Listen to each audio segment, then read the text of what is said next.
And I guess I wasn't ready. Hey, you've got this part of the video. You've got the live, unedited edition. Home Gadget Geeks. It's Thursday night. It is the 8th of April, 2021. And we're glad you're with us tonight. If you're listening live, let us know. Sign into the chat room and let us know where you're listening from. Appreciate that. If you're listening to the recorded version of this and you're like, what are these two jokers doing? Well, we'll get started here in just a second. We're in a little bit of pre-show, and we'll get going here in a minute. But it'd be good. I do see, there's a couple of you out there watching. So check in the chat room. Let us know what's going on. If you're listening on Spreaker after the fact, sorry, I forgot to turn that on right away. So it's coming up. Mike, nothing says moving like Taco Bell, right? Oh, that's some good moving food. Taco Bell and pizza. Yep. Yeah. Well, I wanted to do pizza. Sarah said no pizza. So she's like, no, we're not doing pizza. But she's like, I think I'll go by Taco Bell. And so we're moving Tim. We'll talk about it in the show. But it's always, there's just something about Taco Bell. It sounds so good at the time, right? But and then instant regret. It's, for me at least, it's just always instant regret. No, it's terrible. Like as I was driving back, to get ready for the show, I felt like I had eaten most of the Mojave Desert. Yep. You're just like, and my problem is I eat so much of it because I'm like, ooh, it's so it's so cheap, and like I always like your eyes always overeat when you look at the menu. You're like, give me 50 tacos. Yeah, seriously. And 15 taco supremes. And, all of the party pack, but I'm gonna eat the whole thing for myself. Party for one. It's $5. Yeah, right. Or whatever. Right? Yeah. You're like, it's 19 tacos, and you're like, oh man, I'm so gonna crush this, and then it crushes you. Yeah, and you realize you're not in college anymore. I used to be able to do that in college every night. Man, just like drink some beer, have a ton of tacos from Taco Bell. It's just not good.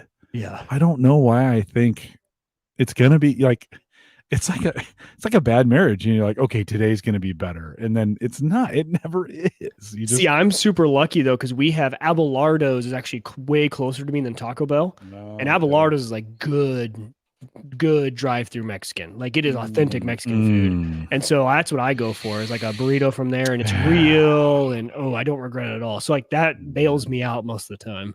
I need to figure And they're open out. 24 hours. So what? Yeah. Really? Yeah, it's fantastic. Oh my God. I gotta figure it out. I can't. It's like midnight, because I like my game, like last night at hockey, my game started at 10:15.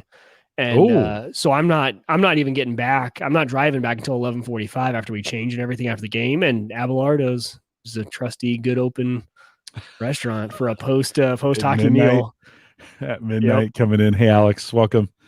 Yeah. Ooh, man, I would be having the weirdest dreams if I had Mexican at midnight after hockey. Yeah, I'd just be having the weirdest dreams. I already have the weirdest dreams. I got Shiner Strawberry Blonde tonight. For the. I don't think I've had that one. Yeah, no, we saw this in Baker's or one of the other ones, and I think pretty good. Straight out of the bottle. Yeah, I mean, Shiner never disappoints. It's always like a good beer. I mean, nothing relates to the holiday cheer, but it probably. I mean, it's got a good strawberry flavor to it. Probably be better if I had it in a glass, just to be 100% honest. But I'm going to drink it out of the bottle for the show. Nice. Yeah, I've got a nice California Cabernet. That's what I got tonight. I don't know the brand, so we did a cab last night. We made soup because it's the weather's been kind of crappy. So we made like a chicken sausage and sweet potato and onion and like a Southwest flavoring in there. And then we made. That sounds good. What's the bread that starts with a B? Not bruschetta. It's a term, or maybe it's a C. I don't know. Anyways, it's a really good bread. It's like an artesian bread. Okay. And you throw that in the oven, and then we put some onion, not onion, but like some garlic butter on it, and then toasted it in the oven. And there's nothing like toasting bread in the oven, right?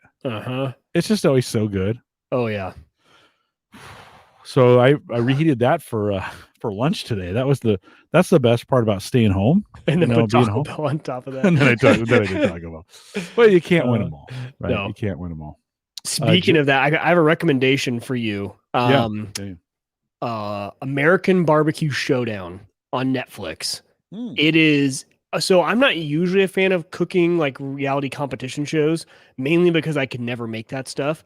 This one is all barbecue and it's all in the smokers, and it is one of the best shows. Hannah and I binged it in 2 nights because we were just, oh, it just like makes your mouth water. You get so many good ideas, and they challenge the people with like really weird challenges. Like, hey, we're using barbecue techniques from like the Stone Age. Like you can only use this, and it is a great show on Netflix. If you're looking for a good, only 8 episodes, about 45 minutes a piece.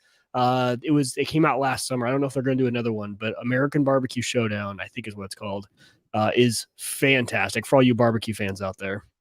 Well, it's funny you mentioned that because when I was in Texas, my brother-in-law and sister-in-law for my mother-in-law's birthday they made brisket and Texas brisket. Yeah, it was like 12-hour brisket. It was really good, and then ribs, short ribs, and they were delicious. And they made them both on, one was a Pit Boss, the other was a Traeger, and I was like, I'm buying one when I get back.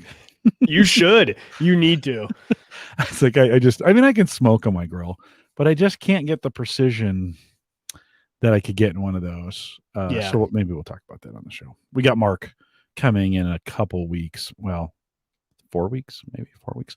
It's just so easy to maintain the heat on a pellet grill, right? Like you just set it and you can do the overnight. You don't have to. You can go to work. It's just so it's maintenance free. I know. It's just so no, easy. I'm gonna do it. I'm gonna do it. That's the next thing. I already bought some things. We're gonna talk about it on the show. Let's see. There was some beer. Joe says blackberry bramble wheat for him. That sounds pretty good. That does sound good. That does sound good. And then Alex says we only get Shiner strawberry in cans here, no bottles. Really? I didn't even know Shiner had cans. Yeah. Here I prefer cans. To be honest. And have you seen Shiner cans here? I don't think I've ever seen a Shiner can here. I only see Shiner bottles. I have a hard time finding cans of anything sometimes. Everything's or a lot of bottles. I just don't want to have to hassle with the glass. They'll take the aluminum and the recycle. And glass I got to haul from here. I got to haul it out to like 42nd Street to get, for glass recycling. Mm-hmm. So you're a better man than I. I do. I hug a tree on the way there. Yeah. But and I've bought 4 can, the 12 can receptacles that go in the fridge. So they go in the bottom and you put the cans in and it rolls down and you can just stack them up. Right. And so I have 4 of those. And so 2 for beer and then 2 for sodas. And then the Bud Light, flavored would go down with the I have a whole system go down with the Guinness because those are bigger cans, right? Those are bigger cans. Got it. So that's kind of how the beer fridge works. And when I went there today, just a few minutes ago before the show, I was like, what do I have? And I am down to a few cans of Brickway Vanilla Stout, the vanilla coffee stout. I have like 4 cans of that, a few of the Shiner strawberry, and the rest of it's Blue Moon. Blue Moon's a staple in your house. We love Blue Moon. Yeah, we love it for sure. Lopta, we are on YouTube, and everyone else is commenting. So I know. No, I'm not on. I didn't change to the live page. Oh, okay. Yeah, so we're on YouTube with the live page isn't updated. I'm such a knucklehead. Thanks, Lopta. Never mind. Yeah, strike my comment. No, that's my fault. That's my fault. I thought of that tonight in my pre-show. In my pre-show setup, I was like, okay, I need to make sure I get this over to the live page, and then I got distracted. So if you're listening, I think everybody knows now how to get out. For the folks that watch us, I think most people know how to get out to the YouTube page that has us live. But that's a good point. We'll go out there, find the page, get the live page going. I do this, Mike. It's funny how fast you get out of practice. We had no show for Gallup last week at all. I had no shows, and then I skipped Thursday, and you just kind of get out of practice. You get here and you kind of settle in, and you're like, oh yeah, I guess these are things I do have to do. So let's get that there, and we'll get that there. Nobody will ever, besides Lopta, nobody else ever. But Lopta, appreciate you letting me know. I always forget to do that. I was wondering why there were so few there. They're probably like, well, maybe he's not doing a show tonight. Let's see. Of course, Spreaker was on, so you could see it in Spreaker. For the rest of you in chat, I'm curious. Do you guys just default go to the YouTube website? Yeah, what do you do? And see that we're live there, or do you go to the live averageguy.tv website? Just curious how you guys always come over every week. Yeah, Lopta said in Twitter, I have you on Spreaker, but not yet on YouTube. Yeah, that was my fault. We were out there. It's a good idea to just subscribe. Mike, maybe some of them probably subscribe to the live channel, and then it did just get a notification. Yeah, when it goes, that's what I do for most of the folks I follow on YouTube. I just subscribe to the channel. So and especially now that we use the YouTube chat. Before when we were using Chatwing, you had to be on the website for chat, right? And now, and especially, I think a lot of people, like for me, I watch live shows on my phone, and the YouTube app is fantastic for live shows like this, right? Because it works in the YouTube app. You can chat. It works great. Yeah, the thought among podcasters was you would always drive them back to your own page because of all the things you could do with them while they're there. Well, I don't know if that's necessarily true. I think if you're a massive show and then you have email pop-ups and you're driving a lot of revenue from it, that makes sense. But for shows that are medium sized and smaller, I think it just makes sense to go to where people are at. Right. Everyone already has the YouTube app on their phone. Everyone that's going to watch your show already does. So why not be there? Right. Yeah. Do you ever sit and watch a YouTube stream on your computer, or do you always watch it on your phone? I am never in front of my computer unless we're podcasting or I'm gaming. So I'm always on my phone. Okay. I watch hours of YouTube. It's sad. Yes. All of my video consumption is done on my phone. Very little on my phone. It's mostly like I'll wake up in the morning, I check my phone, I'll sit out on the couch for a few minutes. I might watch a few things there or get a few things started, but mostly it's down here on the widescreen, which I have a new one, so we'll talk about that here. Let's crank this thing we're 8 minutes in. We haven't even started the show. No, that's okay. Lofta, thanks for letting me know. All right, guys, hang tight. We'll get started here. I see a few of you jumping in, so let's do this thing. This is the Average Guy Network, and you have found Home Gadget Geeks show number 485, recorded on April 8th, 2021. Here on Home Gadget Geeks, we cover all the favorite tech gadgets that find their way into your home. News, reviews, product updates, and conversation, all for the average tech guy. I'm your host, Jim Carlson, broadcasting live from the AverageGuy.tv studios here. Mike, I know we needed some rain, we wanted some rain, but you're getting some special rain. I am literally getting rained on as we speak. If you see me flinch every once in a while, it's because I have a leak that was discovered last night. It just happened right now. That is into my basement. So I have buckets all over me and towels, and we'll see hopefully a computer doesn't get hit while we're doing the show. If I short out and I get electrocuted, you'll know why. Because we are getting a ton of rain, and apparently a leak has been formed in the Uyghur household. It's just one of the worst, like those things, especially when they come in, they go down a wall, or they come in through a ceiling and they ruin the drywall, or they stain the drywall. Right. I mean, that is just, we have been really, really fortunate here in this house that we've had very few roof leaks. I mean, we've had other things go wrong. Don't get me wrong, but the actually having those leaks to do that, because it's just, listen, nobody wants that partial drywall repair that you got to do and those kinds of things. It's just I'm now looking forward to it. We have it in the ceiling because right above this is our main level, and on the ceiling of the main level, luckily not the wall, there is a big stain now. So I'll have to do some cutting and patching and spackling and painting, and that's going to be a really fun project. I hate that more than anything. There's just, and it's just one thing after another with home ownership. I love it. I love home ownership, but there is always something that goes wrong. Well, and you're having quite a week, right? I mean, you got the fence fixed, but there's some other, fence, oven, fridge. I turned on the sprinkler system this past weekend, and the main line to that outside burst. So I had to turn that right back off. So I got to fix that pipe. Then I came down last night, and there's this. It's just, Yeah, this is life. It's I'd welcome love to to life. say when it rains, it pours. Literally when it rains, it soon. pours. It's as my arm gets another drip on it right now, as you said that. Yes, Too it's soon. raining in my basement, so that's You always might fun. need to get a. Well, I appreciate your dedication. One, Yeah. any other person would be like, I just can't podcast tonight. Like, it's the house is dripping. Well, I love of all places in my basement. Like I have an unfinished basement. The one place where I have all my technology. I have like 4 monitors, all my computers. This is where it's going to leak, of course, of all the places. Well, if you need to get an umbrella, yeah, I might just stand here with an umbrella. It would be that's better than right. getting hammered with rain. The audio listeners won't hear. They won't even know. They won't see me flinch the whole time. Andrew says, Jim, you're tempting fate by saying that. Well, Andrew, I don't believe in fate, so it doesn't.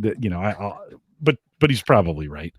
We've been getting a ton of rain. Of course, it's that time of the year. It makes things everything green. Mike, last year we had McCabe on 3 times. We talked about our lawns a lot. I'm taking a completely different approach this year. I'm completely ignoring it. So I'm going to, because like I looked at my neighbor's lawn and it looked better. She does nothing. And then I looked at mine and I was like, it just looked average. And I'm like, I'm going to take the Connie approach and just see what do I have to go wrong? Like, right. Do all your trees have leaves? I'm really worried. I have one tree in my yard that has no leaves yet. I'm like, I hope it didn't die. No, it's still too early. Too early. That's what I would hope. Yeah. So no real lawn care. I'm not going to spend a bunch of time on lawn care this year. We probably won't. We'll probably still do a lawn care show. But don't get me wrong, but we probably won't have that. Of course, what we will have is some pretty great show notes. Although for this show, maybe not a ton of them. But if you want to get access to them, you can head out to theaverageguy.tv for all the shows /HGG and then the show number. So this one is 485.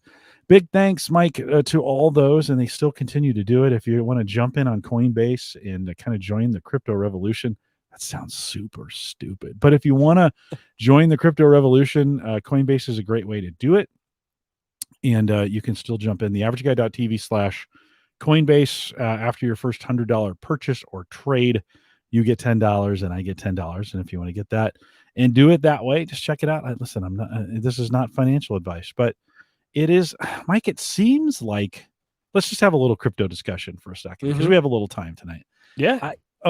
3 years ago, I argued with you, maybe it was 2, maybe it was 3, that I thought this wasn't going to be a thing. And you kind of tried to convince me it was, and I stuck to it, and you sold everything, and it's gone pretty well for me, and you've done okay too with it.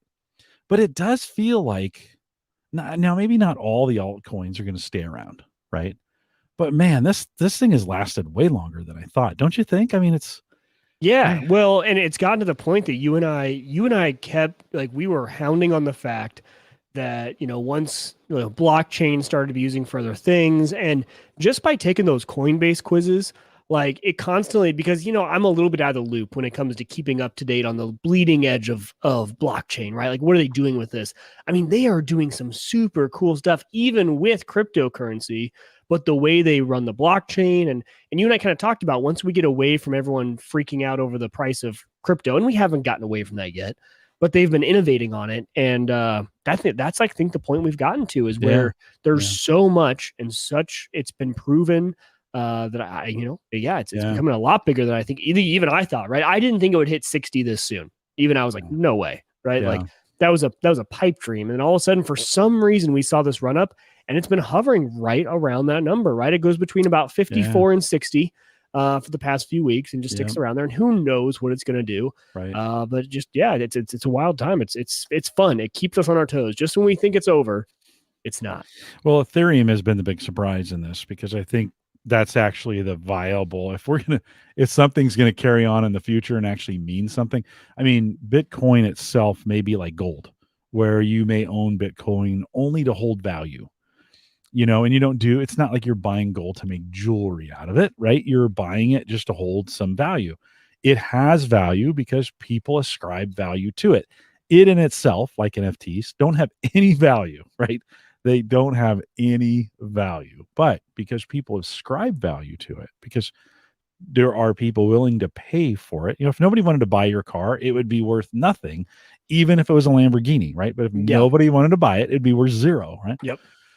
So, as we think about that, I think Bitcoin will be that kind of gold replacement. And maybe that's the wrong word because I don't think gold's going anywhere. But it will be like a gold where it holds value. And then they're really building a lot of stuff off Ethereum. And I'm hearing these things about Ethereum version 2 to make it even better. And we're going to have a major fork coming up at some point in time. So it seems like those two, anyways, are entrenched and aren't going anywhere. Yeah, and I wish I had a good analogy for people who aren't like completely educated on Ethereum and Bitcoin and how they run. I wish I had a good analogy, but I don't. But just the Ethereum, the best way to think about it is like you can build really cool things around Ethereum with like smart contracts, and there's just so much more to that blockchain that people are building really cool services and products around. It's very different to me when I think about Ethereum versus Bitcoin. It's why I really have never paid attention to the price of Ethereum, because I think the value of Ethereum to me is different, right? It's the things that people can build on it, whereas Bitcoin is really just a store of value. So but for example, we still need to fix the transaction fee. Like I went, so I'm mining again. You guys know that I turned on NiceHash with the quick miner, and if you have a 6 gig or up card, it's still, just to let you know, it's still profitable. But for example, I had $60 that I've mined so far. I went to transfer that over to my Coinbase account, and it fluctuates between being 15 cents per transaction, which is like okay, right? Like 15 cents on a $60 transaction. Still not ideal, but okay. But right now it's $2.75. And I'm like, no, I'm not going to take $2.75 just to transfer this between two wallets. It's like handing cash from my bank to my wallet. Your own cash. They're your own wallet. Exactly. Right? It's equivalent to those ATM fees that we all hate paying when you go to get cash out from an ATM that's not linked to your bank. Same sort of thing. So there's a few things we still need to fix. And the fact that it still fluctuates so much on those transaction fees still doesn't make it a viable use for like every day. It's not going to replace Venmo. Because I'm like, once a crypto replaces something like Venmo for me, because me and my friends, me and Hannah even, every one of my friends, we all use Venmo or PayPal to like pay each other. I'm in a hockey team, and we all, for the tournaments, we all pay each other with Venmo. But we can't do that with crypto because number one, the transaction fees are crazy, and then pulling that out, there's a bunch of fees to pull that out into fiat. So it's not seamless yet, even though we've had a bunch of years to work on it. It's not great. Yeah, no, I agree.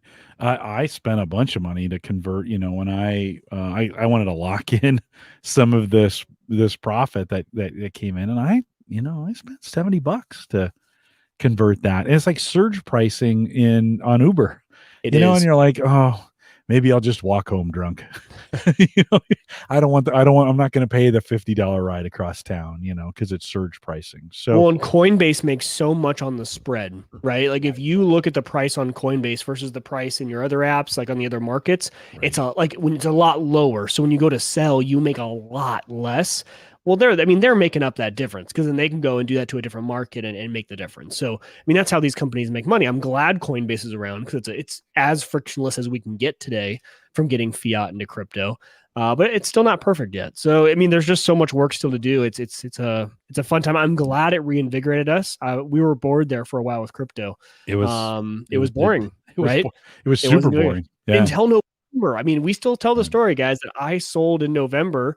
And it was at 10,000, maybe 11,000 a coin, or 9,000, right around there, in November of last year, just a few months ago. And then 3 months later, it was up at 60,000, right?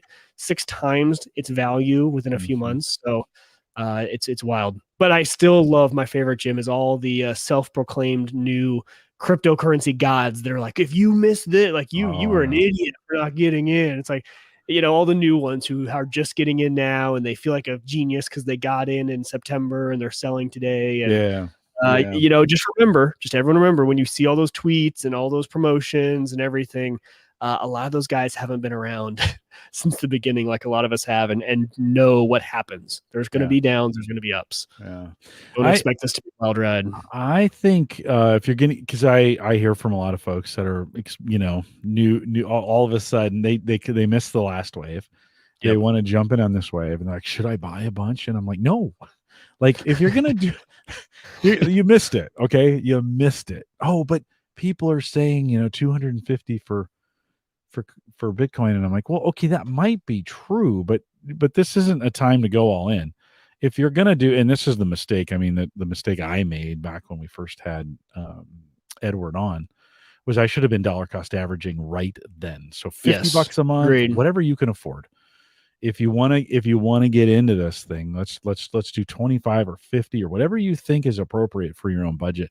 And let's just do it monthly. And let's just, I mean, if you have to be in it, let's do it that way. That's a great way right in this market right now, a great way to get in and not get it handed to you. Completely agree. Because what's going to happen is when this goes down to 40 or 30, like it inevitably will before it goes up again, you're going to be really glad, number one, you didn't put your whole, 20 grand in at 60 or whatever you're putting in. And so, because then you're going to go down in value, and then you're going to be super happy that you left some left over in cash to put in at the low amount because you think it's going to go above 60. Obviously you're not going to put in if you don't think it's going to go up from 60, like don't put in money. So you think it's going to, but it's going to go down before then. So yeah, I agree. Dollar cost averaging is a great way to just slowly play this in. This does not need to be a make money quick thing. No. Just if you want to get in and have some fun and have your diversified portfolio, do it. And not right now. But do it smart. Yes. Do it smart. Yeah. Do not use your credit card.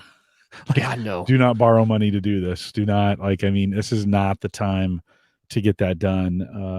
But although if you have student loans, drop out of college, go start your own business and put all that money from your student loans into crypto and pay it back in a few months when it goes. No, I'm totally my crypto may pay the student loans. Totally I'm just going to be really clear about that. I know. Yeah. I mean, it was a kind of a side of, joke, but not really a joke. No. Yeah.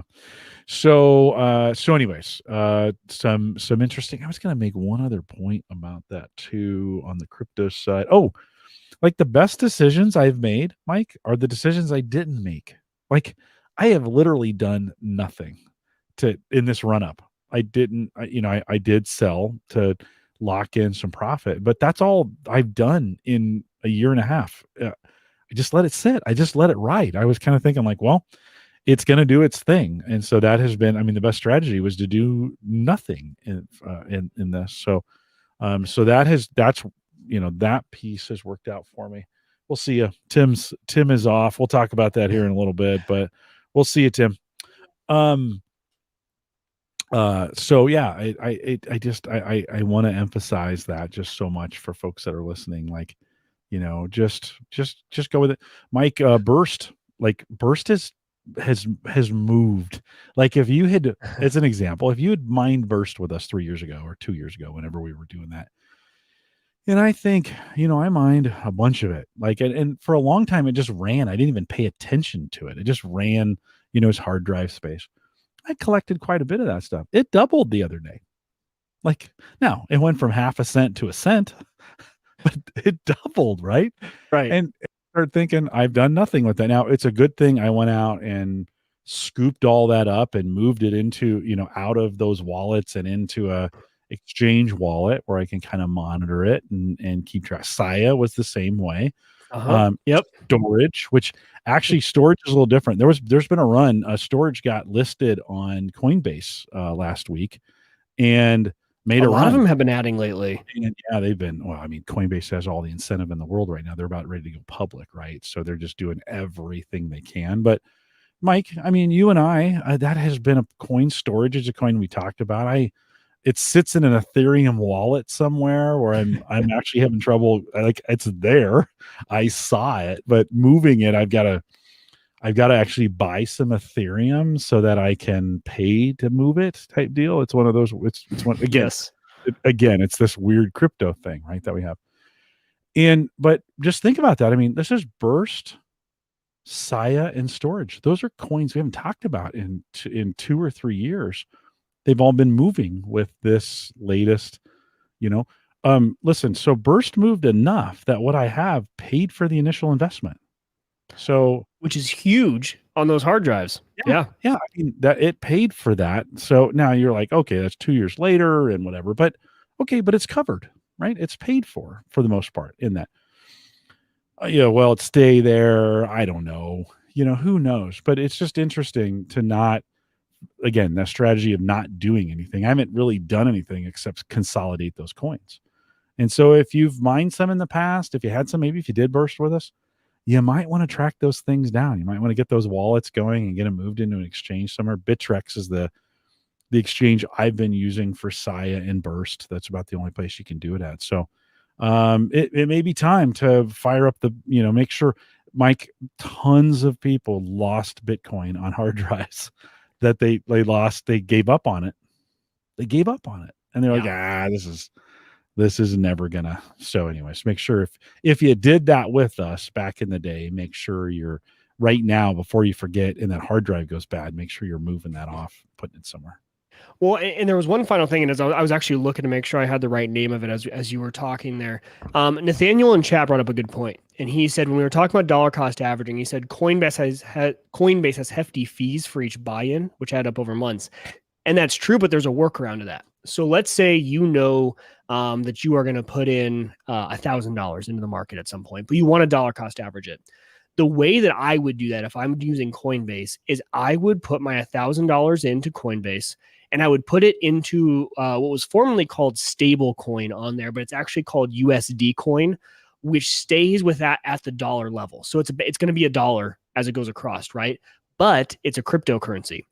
So the benefit of this is once you put your money in, that's where that fee is. When you take fiat currency and put it into crypto and Coinbase, that's where they charge you a fee. Then go in and you can use Coinbase Pro, and you can transfer between cryptos without a fee. So you can dollar cost average that $1,000. That's going to stay at 1,000. It's going to stay at your US dollar value. You can put in, $50 a month, and it's just essentially a conversion from USD coin over to whatever currency you're investing in, Bitcoin, for example. And there's no fee. So you paid the initial fee, but you're not paying that fee every single month to put that money in. So it's not going to add up a bunch. And so if you want to do that and you have all the cash you want to invest up front, and again, it's the same way you could always, if you need that money later, let's say, well, I might need that for an emergency. You can always pull it back out. Yeah, you're going to pay a fee again to pull it out. But it will save you on the month-to-month fees. So that's what those stable coins and USD coin are for. It's for getting your fiat in. And also it's a good way if you're going to sell Bitcoin, just because you want to take some profits, but let's say you don't want to take that out into cash and pay the fee. Instead of pulling that and selling it on Coinbase for cash, use the Pro and exchange that for USD coin. And then it'll stay within the crypto realm. You're not paying fees on all that. So if you're kind of day trading, quote unquote, crypto, then day trading it by converting it into something like USD coin is a very cost efficient way to do that. And so Nathaniel asked, nice to know. And what's Coinbase Pro? So I believe and I'm going to test this out, it's pro.coinbase.com.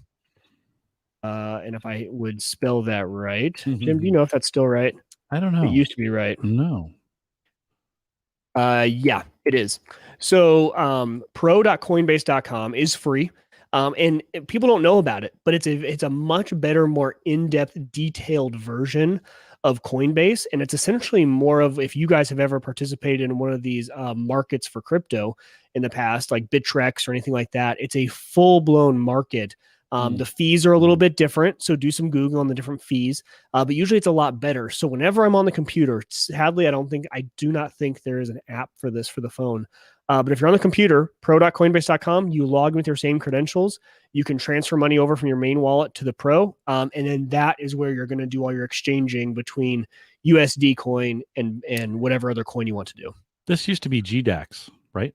Yes, formerly known as GDAX. Yep. Yeah, no, that makes sense. Yeah, and you could trade in those days. You could trade between those two platforms without fees. Correct.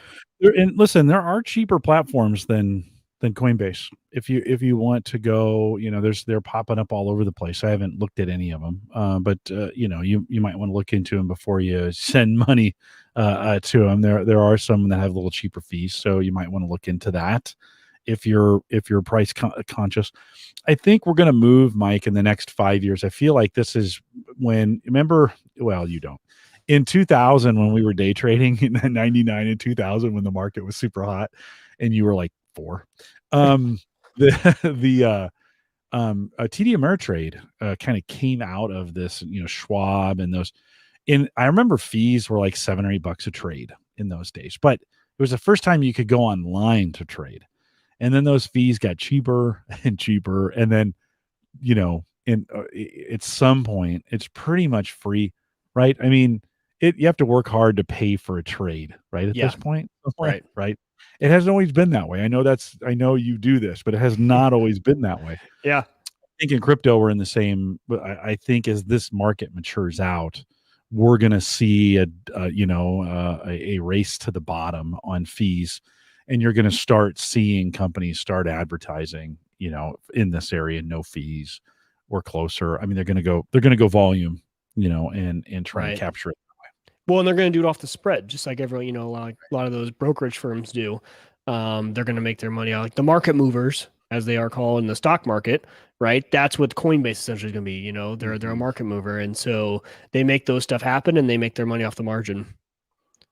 Yeah. All right. Well, we didn't. That wasn't in the show notes, but it's actually. I mean, it's good timing, I think, to talk about this right now because it's on everybody's mind. I mean, everybody's talking about it. The news on the race up to 60, the news was covering it almost daily. They've kind of gotten and then it would dip. It'd go to like 52, and they're like, Bitcoin is crashing. Okay, it's not crashing. Like, let's be really, really clear. And then the news folks get bored with it, and they stop talking about it. I've kind of stopped seeing it in my news feeds for a while because it's gotten super stable. It's gotten really boring, right? And so it's been one of those things that's settled down. Mike, for those who are watching the video, you're showing that now. And what are we looking at? Yeah, so this is the pro.coinbase.com. So I'll try and do a good job for audio listeners too. But essentially, you guys are all used to, if you've used Coinbase, the regular format. This, to me, when I'm looking at pro.coinbase.com, looks like one of the brokerage tools you would use for stock trading, right? It's more real time, tries to be. You're actually seeing the size of those transactions going across, and the buy and the sell. And what people are willing to buy in the bid, I guess, the ask and the bid, if I can actually get my terminology correct. Yeah. And you can switch back and forth between all of the different cryptocurrencies and see the trade history, all that sort of stuff. So it's a really cool platform that I honestly don't know why they don't advertise more, the pro.coinbase.com. Like, I think they should actually just make this coinbase.com. I don't know why they haven't. But probably nice. because it looks a little bit more complex than everything else. The phone app for Coinbase is great for most people, right? It's actually understandable. It is. And they make better fees on the regular Coinbase. I think that's why, right? So I think it's weird. Same company, same platform, but the fees are different whether you're trading here or on the regular app. So it's just pretty cool. So something I thought I would share with you guys and kind of show you generally what that's going to look like when you log in, which is, I love it. I just like leaving stuff like this on my monitor because it looks really cool. It does look cool. You could leave that up and impress some friends when they come over and they think you're a day trader of crypto. I wish I would have remembered that when I was selling that one time, because I probably paid more than I needed to. Maybe not. It wasn't, It's not like I said. Yeah. It's perfect for when you want to sell to realize profits, but you're going to keep that in crypto, right? I want to sell today because it's probably going to drop by 3,000 tomorrow. So I don't want to take that out into cash and then pay all the fees to get it back in. Just put it into USD coin or stable coin and then move it right back once the price goes to where I want it. So it's that day trader mentality. And I moved mine to cash, so I think it would have been probably the same. But you were probably going to keep it out in cash, right? You did, I think right? so. It still is. It's sitting in cash in my Coinbase account, and it's like I'm just kind of waiting for a big. It's going to sit there until I decide to either pay a debt with it or reinvest it. Those are the two.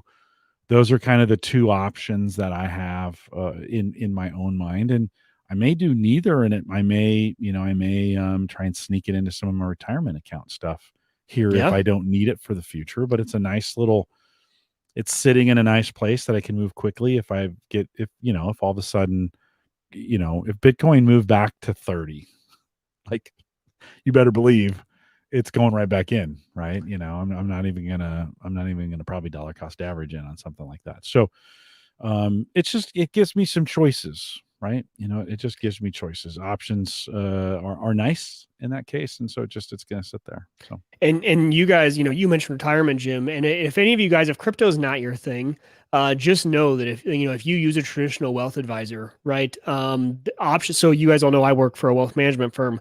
Just know that options are coming to make it extremely easy for crypto to be part of your overall portfolio with your advisor, and you never even have to Yeah. touch a wallet. You don't have to know anything. You don't have to do this. It's just like tell your advisor, hey, I want crypto to be a part of my portfolio.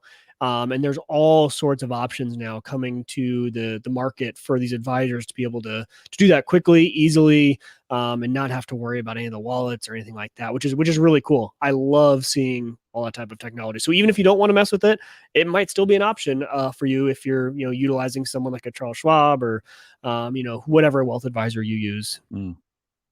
Good tip on that pro.coinbase. I totally forgot about that. As you were doing, I'm like, wow, I've seen this before. That's the old GDAX, right? Yep, And it is. they merged it in. So super cool. A couple weeks ago, we kind of opened up the rest of the show. We're gonna look for advice from you guys, I think. Yes. Just there. So we want to hear from you. By the way, if you want to call us, we'd love some feedback from you. If you've got a question for us or a comment or you want to add something, head over to homegadgetgeeks.com, and in the bottom right hand corner is a little microphone. Just click it and leave us a 30-second message. And I just love for you to be able to do that. We'll play them right here on the show. But many of you engaged in the monitor discussion that I had. So, Mike, a couple weeks ago, I knew I needed to take my 34-inch ultra wide back to work because that's, they let me bring it home, but it's not to keep. So I need to, start thinking about. So I started looking at various, and by the way, the ultra wide on the Mac, like it's made me a Mac believer again. Like it has been flawless. So whatever problems we were having, I think I mentioned this last week or 2 weeks ago, it struggles with two monitors. The Mac Mini struggles with two for whatever reason. I made it a single monitor and it's working great. So on the show 2 weeks ago, because I was in Texas last week, I mentioned this AOC monitor that I'd found at Office Depot. They're the same thing now, and it had gone down to 219, and I missed it. We came on the show, we talked about it. I went to go buy it; it was out of stock. Do you use any of those reward programs like Honey or Slick Deals, Mike? The coupon I coupon don't. services? I think I don't shop at enough individual websites. I'm such just like an Amazon or brick and mortar guy, right? Like if I can't get on Amazon, I just go to brick and mortar. Like I don't buy from bestbuy.com or shields.com or cabela's.com. Like I'll just go to those stores. So I'm either Amazon or go to the store. So I've never really found too much value in those, but I'm sure for people who do it, they're great. Well, and me either, but Sammy, who Sammy will be home in a month. They're going to see her on Home Gadget Geeks a bunch over the summer. She's going to join us, which is going to be super fun. But she's kind of taken to Amazon being the evil empire that they are, and so every time I buy from them, she shames me. It's those kinds of things. So that doesn't mean I've stopped. Like, trust me, I still have plenty of things coming in from Amazon. But did you lose audio or something, Mike? You were looking. No, I'm just getting wet. I had his arm resting over here, and I was trying to find a new position to sit in where I'm not getting soaked over here. I saw a funny face, and I was like, "Oh, something go wrong." So, I've been trying a variety of things, and with this monitor, because I found it at Office Depot, and I've been using the Honey plugin, and I don't know, it's another rewards card, and I'm not sure, 1,000 points gets you a $10 Amazon gift card or a variety of gift cards that are in there. I don't. Anyways, and there's also they do some coupon things. So you go to buy them, Honey runs through a bunch of coupons for you. Slick Deals has this by the way. If you're a Slick Deal person, you can sign up for the same coupon service. They're of course, they're making money because they're using affiliate relationships with all these services. I guess I could be doing that, but they're doing it as well. So I got an email on Tuesday from Honey that said, "Hey, that monitor that you were looking at, it's back on sale." Like I was like, "Oh, well, that's kind of cool." Like, yeah, that was helpful. So I pop over there, and it's not, and I think it was 219. So this is a 34-inch ultra wide curved. It's 1080p, so it's 2560 by 1080, which is what I was looking for. It's what I wanted. A lot of folks, we had a lot of dialogue about why not just go 4K or why not go, and I'm like, no, that gets too small for me. And I'm just going to blow it back up anyways. And then Yeah. using that kind of resolution is stupid, right? I'm blind. I'm old. I need big things on my screen, right? 1080 is perfect for me, right? So that's why, if you're wondering why I didn't go 4K on this thing, and it's super expensive. So they send me the email. I think 219 is what we were looking at. It was 199.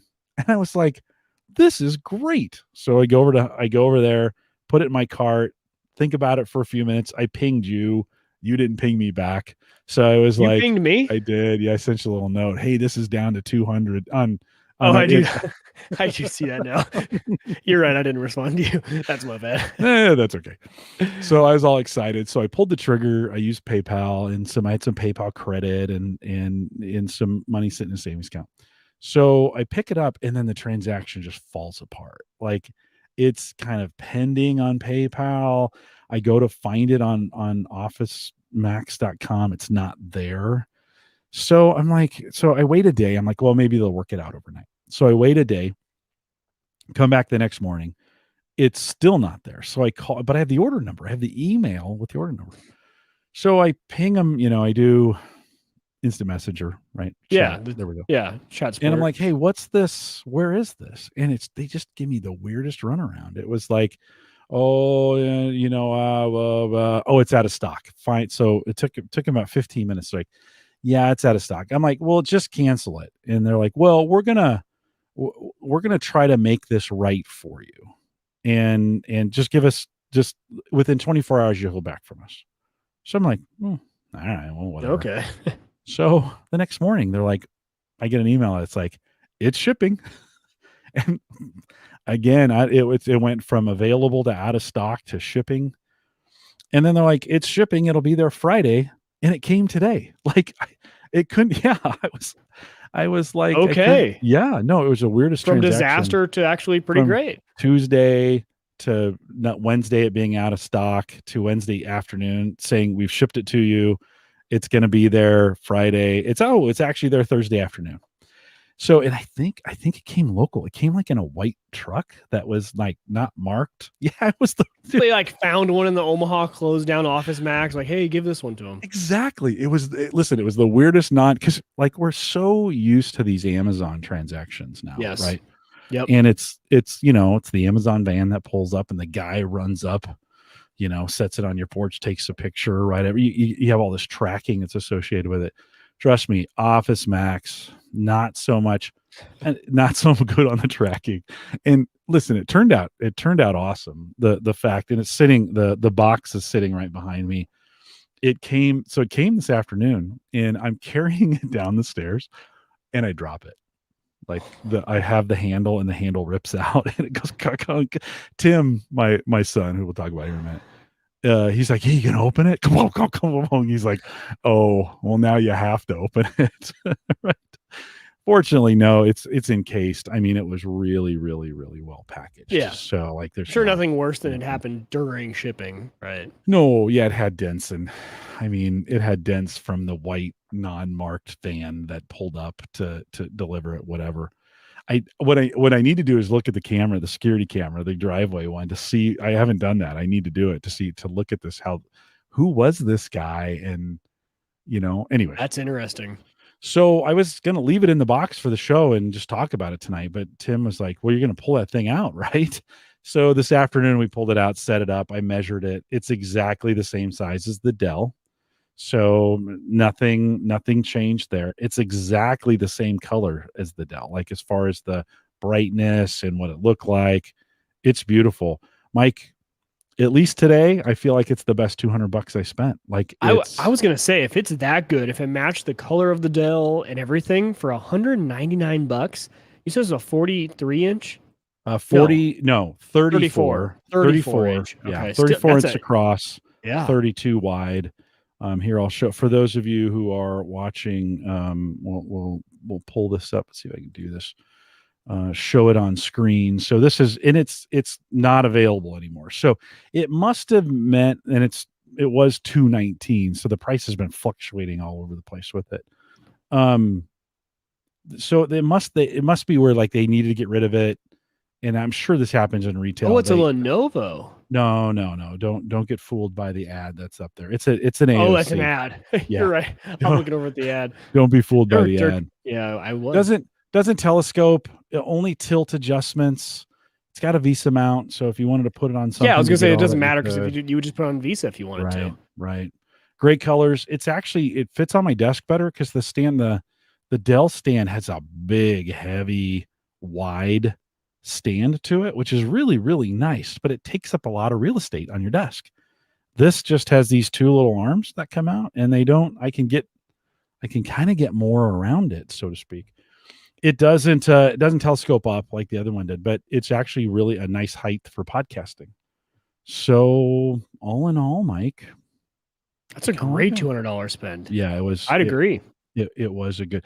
So that was kind of luck that Honey picked that up and let me know and then bought it. So, hey, it's been in for 6 hours. So, we'll need to spend a little bit of time with it. But I can't imagine. I mean, monitors are so commodity at this point. I can't imagine. Well, we'll just have to see. We'll That's kind of have to see. fantastic. We'll have to see how it goes. Tim said to me, because he's like, he saw it, you see it when the box came in, right? He saw it. He's like, Right. oh, well, how much was that? I said, $200. He's like, he all of a sudden, he gets this really serious look on his face. Like, and then he's like, oh, it's only 75 hertz. Yeah. Oh, it's only 1080, and I'm like, well, but that was my use case, Tim. You're not a gamer. You don't care about hertz No, at no, all. I don't. Right. Now they do make a version that's, 144 or whatever that is. They make higher resolutions if you want them. They're $400, $500, $600, right? That's what you're going to pay for one anyways. So Mike, any additional, you at one point you were thinking maybe a widescreen was in your future. Well, now not with leaks, but any other thoughts on that? Luckily, I don't have a widescreen because it probably would have gotten soaked if it was any bigger than my current one. I thought about it a lot more, and I am such a dual monitor guy at least for doing stuff, and I would need to go over and in person see how someone games on one of those using only a portion of the screen, and then leaving a part of it for something else. So I'm just for me, I think even though the setup it doesn't look jank, it looks okay. But I have 4 monitors all in one arm though. They're all supported by one Visa arm that has 4 mounts on it, 3 across, 1 up. It just kind of works right now. I would love someday. This is what I decided, Jim. Once I can kick the kid out of the quote unquote nursery now, but it's really an office upstairs, and I can have a nice office upstairs that's like people see when they actually are in the house. That's when I want kind of that clean minimalist design. So as soon as I get a space upstairs where people actually see a nice office, that's when I would go to a really nice clean desk, a nice ultra wide 1 monitor. And I would kind of, put everything else aside and kind of, because I don't stream anymore. I think I should just give up on that thing. Cause I'm like, oh, if I ever stream again, 4 monitors is great. And I just gotta say, Mike, you got kids now, man. Never say never. You never know. Yeah. It's already getting tough. Like their kids are now in soccer. Like, no, I forgot how, sports I got practice and game anyway. So no, I think I'm going to stick with what I have now until I get a nicer space that's on display. And that's when I'm going to go clean minimalist. Cause that's what's driving me to want it is I want a clean minimalist design. I want something really sleek, no cables, 1 monitor, wireless keyboard, mouse. That looks really good. That is the opposite of what I have today. I have cables galore. I do too. Around here. I do too. But I don't want minimalist. I want functional. Like I want it to be able, for me, I want real estate. I want screen space. Mike, if I could make this whole area monitors, now I don't care what it looks like. I don't care if they're different sizes or in different places. I just want real estate, and it doesn't have to look very good. In fact, I'm a little hodgepodgey. I kind of like I'm not a clean line slick. I kind of like used, like a old jacket, with the buttons missing. Or just looks functional and it's unique. And, right. Used and loved kind of deal. For YouTube fans, like the Casey Neistat, I don't know if everyone knows that reference, like the Casey Neistat style, like his studio is exactly something, Jim, that you would just love. Like everything, it's just, pegboard and all that stuff. It's just like, it's all there and useful. And I feel you.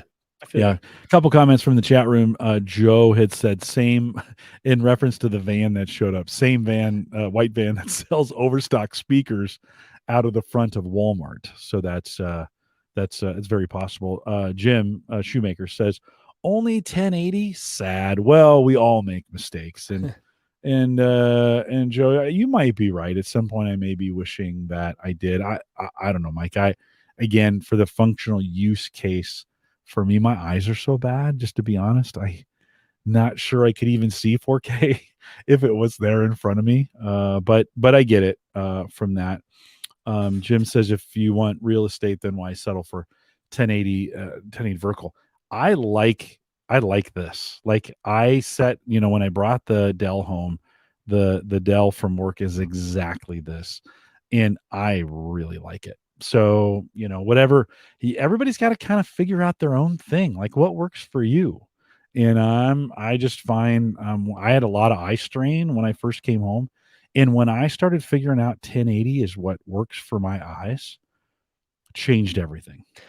And I'm Changed not. everything. Yeah. You say it's because you're old, Jim. I'm a 1080 guy.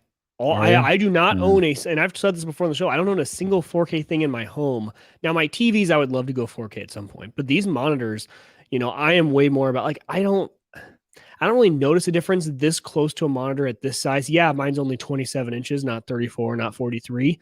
But at this close, I don't think I wouldn't notice the difference between 4K and for gaming.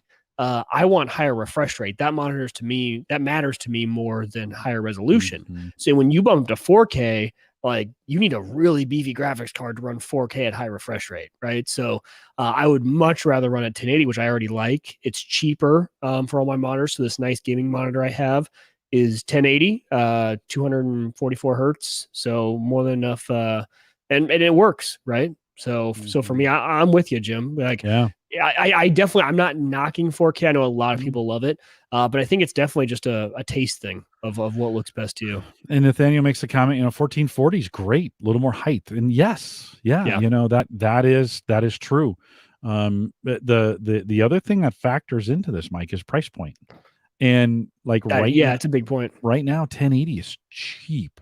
Very cheap. Ultra cheap. I mean, 199, right, for a 34-inch monitor. Cheap. And these were things, 3, 4, 5, 6 years ago, we were paying good money for that are now $200. You're kind of like, yeah, I'll take the older one.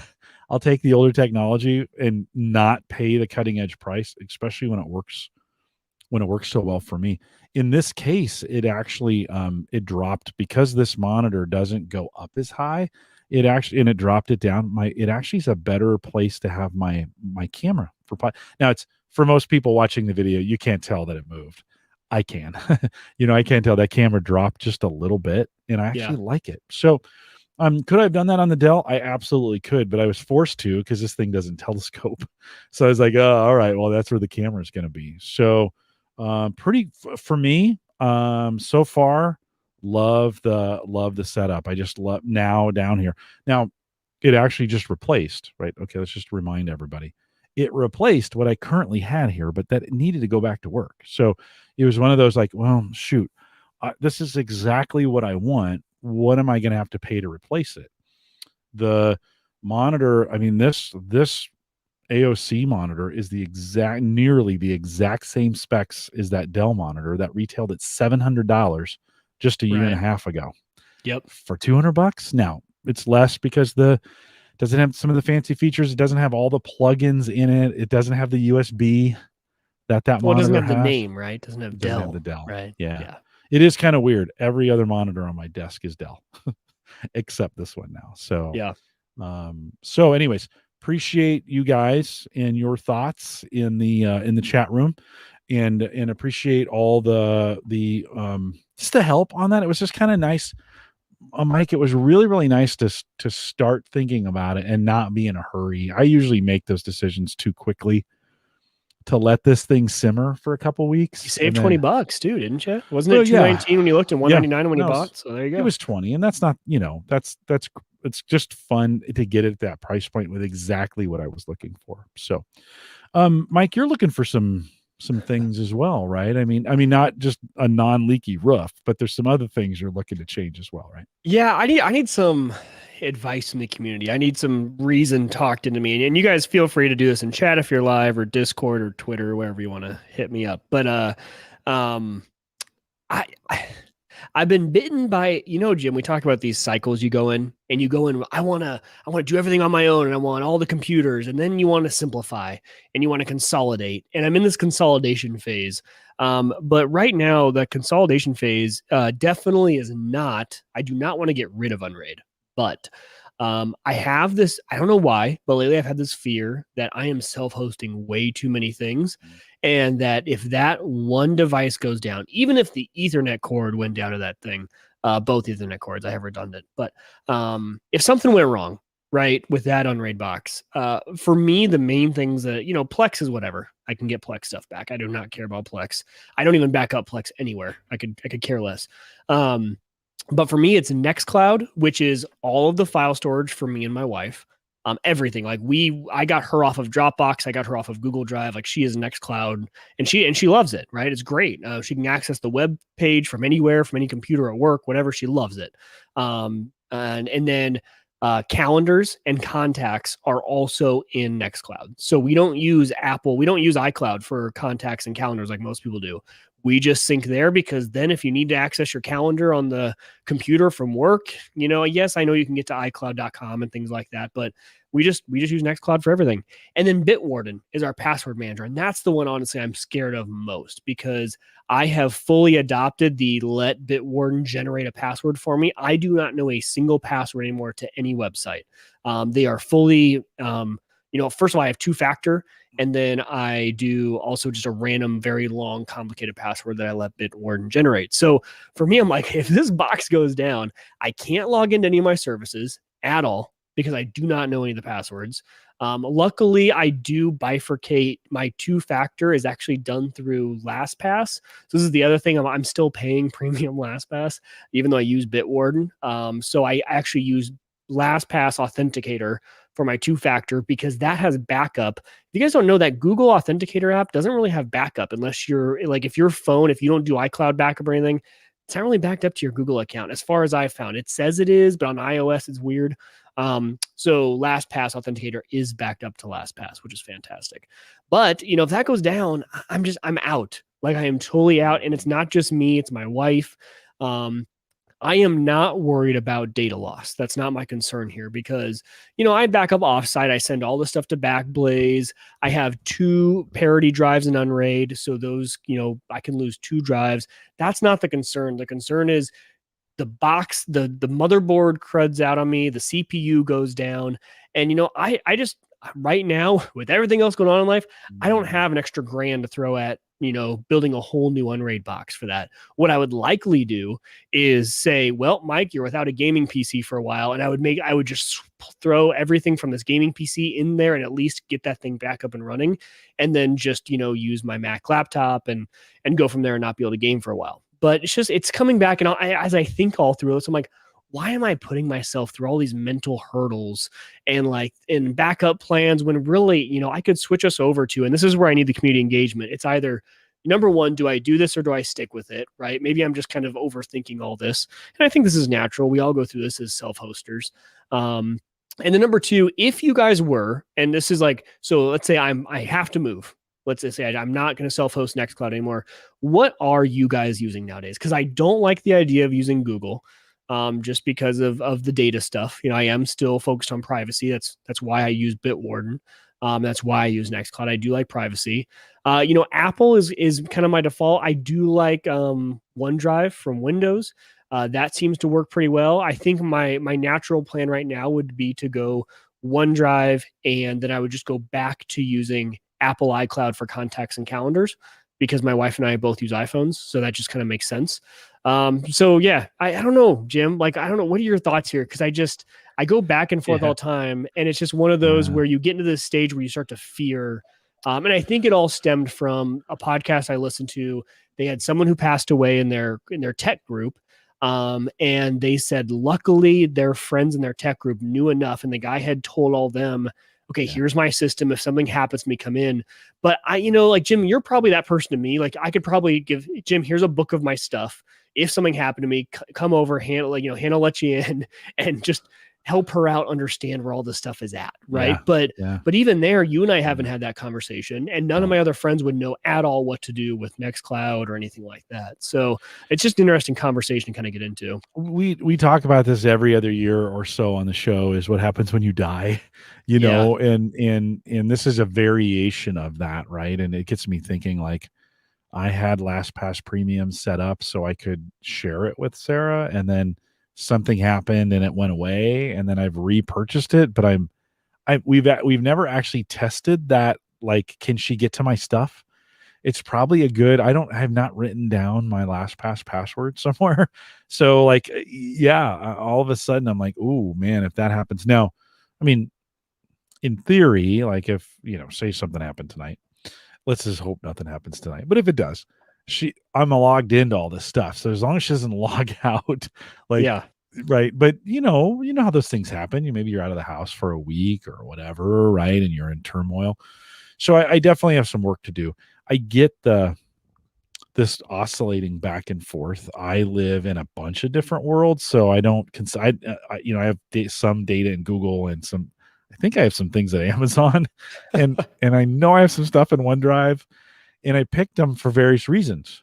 I like some of the things that Google does with your pictures, and so I was like, okay, I'm going to put all my pictures on Google. And then but OneDrive does some great things with documents. So, you're like, okay, I'll move these. So it's always, Mike, it's always a chore, man. And then if you move off Nextcloud, then you're gonna have to migrate all that data from Nextcloud, right? Yeah. There's some services that'll help you do that. We not own cloud. What was the name of it? We used to talk about it all the time when I had the Know It guide for cloud storage. It'll come to me here in a little bit. So yeah, this is a great, like, and this is one of those areas where you really have to, I think, like me, a lot of folks that listen to this show their kids are gone or they're older. Yeah. And they want to self-host. They've got the time. You're coming into, sorry to say this, like, I'm already realizing it, my friend, you're about to get really busy. You think you're busy now? Yeah. The high school years these years have nothing on the high school years, right? Right. And then you get the kids in college, and it will quickly end. You'll now understand your parents when you went to college and they all of a sudden had a new life. They're like, oh, thank God, I never thought he was going to leave. So you're coming up on a busy time. I think all those feelings are correct, by the way. I think as you're thinking about this, it would be good to rethink some of those, especially the Bitwarden thing, to be like, okay, what's the right solution to get that off so that I can sleep at night from a box. Even just using Bitwarden hosted through Bitwarden, right? Or I would just go back to LastPass. Right. And I think, Jim Shoemaker makes a good point. He was talking about security, right? So the thing that scares me about self-hosting is security. And I think my philosophy there has been a little bit different than everyone's. And I have subscribed to the theory of security through obscurity. And what I mean by that is, Google, Facebook, Apple, all those are such big attack vectors. Everyone is just trying to get into those. Not many people are going to be trying to slam my network, trying again, and especially the way that I do it, right? I'm not port forwarding. I use a reverse proxy, which means the only way you're getting into my Nextcloud instance is if you know my URL, which even if you found it, good for you. But every step I've gone there is like, if you've really tried that hard to focus on me, like, good on you. But I think my odds of getting those sort of credentials hacked, things like that, are way higher at if I'm hosting somewhere else. And, I know that there are great counter arguments against that. And it's really an up in the air debate. But the way that I have done it, and using services that are trusted and proven like Nextcloud, like security of Nextcloud is tested and it's used by enterprise, right? Bitwarden, same way, used by enterprise, tested. I'm not using like my own self-made little patched up little thing here, right? I only use services that are fully open source projects. And they're Dockerized, right? And I know there are security risks with Docker, but they're pretty minimal. Like to jump between Docker containers is extremely difficult, if not impossible right now. I'm sure there's an exploit out there. But as you talk about security, I think that's a good point to bring up. And I think people need to be aware of it, because I think a lot of people do just start opening up ports, and then a simple port scanner of my network would say, well, I bet he's using this service, this service, this service, because those are the ports that these apps use. So if I was doing it that way, I would totally agree. But, really the only port for me that's open is 443, which is SSL traffic through to my reverse proxy. And then my reverse proxy is based off the subdomain it's taken. It's sending it out to the right Docker container or server in my home to do it. So I agree. Security, but that's another thing for me is the other side of that, though, which is a great point, is what if someone gets access to my LAN? Then they do have access, right? Like if they got my passwords. I do use VLANs, and I try to limit all my physical access ports around the house are not on my main VLAN and all that. I mean, I've done as much as you can do for a home environment. But, for me, the main concern is when that box goes down, like, dang it, like I can't even get into Facebook right now. I can't even get into my bank because I don't know any of my passwords. And again, it's not about data loss, because I feel like I would be able to get it back, but it's the cost of getting it back. It's the time. Yeah, you can get those back. I mean, you can reset them, right? But it's just the time it takes to go in there and redo all that. Jim Shoemaker makes a good point. He says your emergency binder should cover all that stuff. It should. I agree. That's what I need to do. Yeah. And I haven't made one. I had one in the past. It is so out of date. I think it's back when I was running like a 2-bay QNAP NAS. They're talking about the security in QNAP in the chat. Back when I was running that. So I probably need to make a new binder, have it there, have directions, and say, if Jim's still around, call Jim. He'll be able to follow this binder. Be able to help you. If Jim's not around, my buddy Colin might be able to. He'd probably be able to get his way through if I had good enough instructions, right? So like it's that sort of thing. But really, it's just kind of the time. Yeah, I think I'm set up well enough as long as she could get into my LastPass account right now. Like, so I think if I had that LastPass password somewhere where she knew where it was at, but it's secure from that standpoint. And a paper version of it's pretty secure. Hidden away somewhere. I think she could work through it. Now I have a financial advisor who I've shared a lot of this information with. He knows what we have and where it's at. He can't get to it. Like, this is kind of the nice separation of responsibilities, right? He can't actually get to it or do anything with it, right? But he knows about it and he knows our plans. So Sarah could say, hey, here's what's happening. He knows my insurance. So he would be like, okay, here's what's coming. Here's what you need to do with it. I need you to do this. And then she can get in all the systems and authorize it right at that point. So I feel like we have a pretty good, if something were to happen to me tomorrow, we'd have a pretty good suck. It always does. Listen, no matter what you do, it still sucks for the people who are left behind, right? You can have the best laid plans out there. It's still terrible for them, right? And so, hopefully. And so, hopefully it's terrible for them. In my case, maybe they'll be like, woo, the monitor guy has left the planet. He's out. There's no more monitors left because Jim has them all. So I think, Mike, I think it's just a good discussion for us. I think once a year we kind of talk about this. Like, it's just a good idea to kind of, hey, is the plan up to date? Do people know what to do? Is it reasonably covered? Is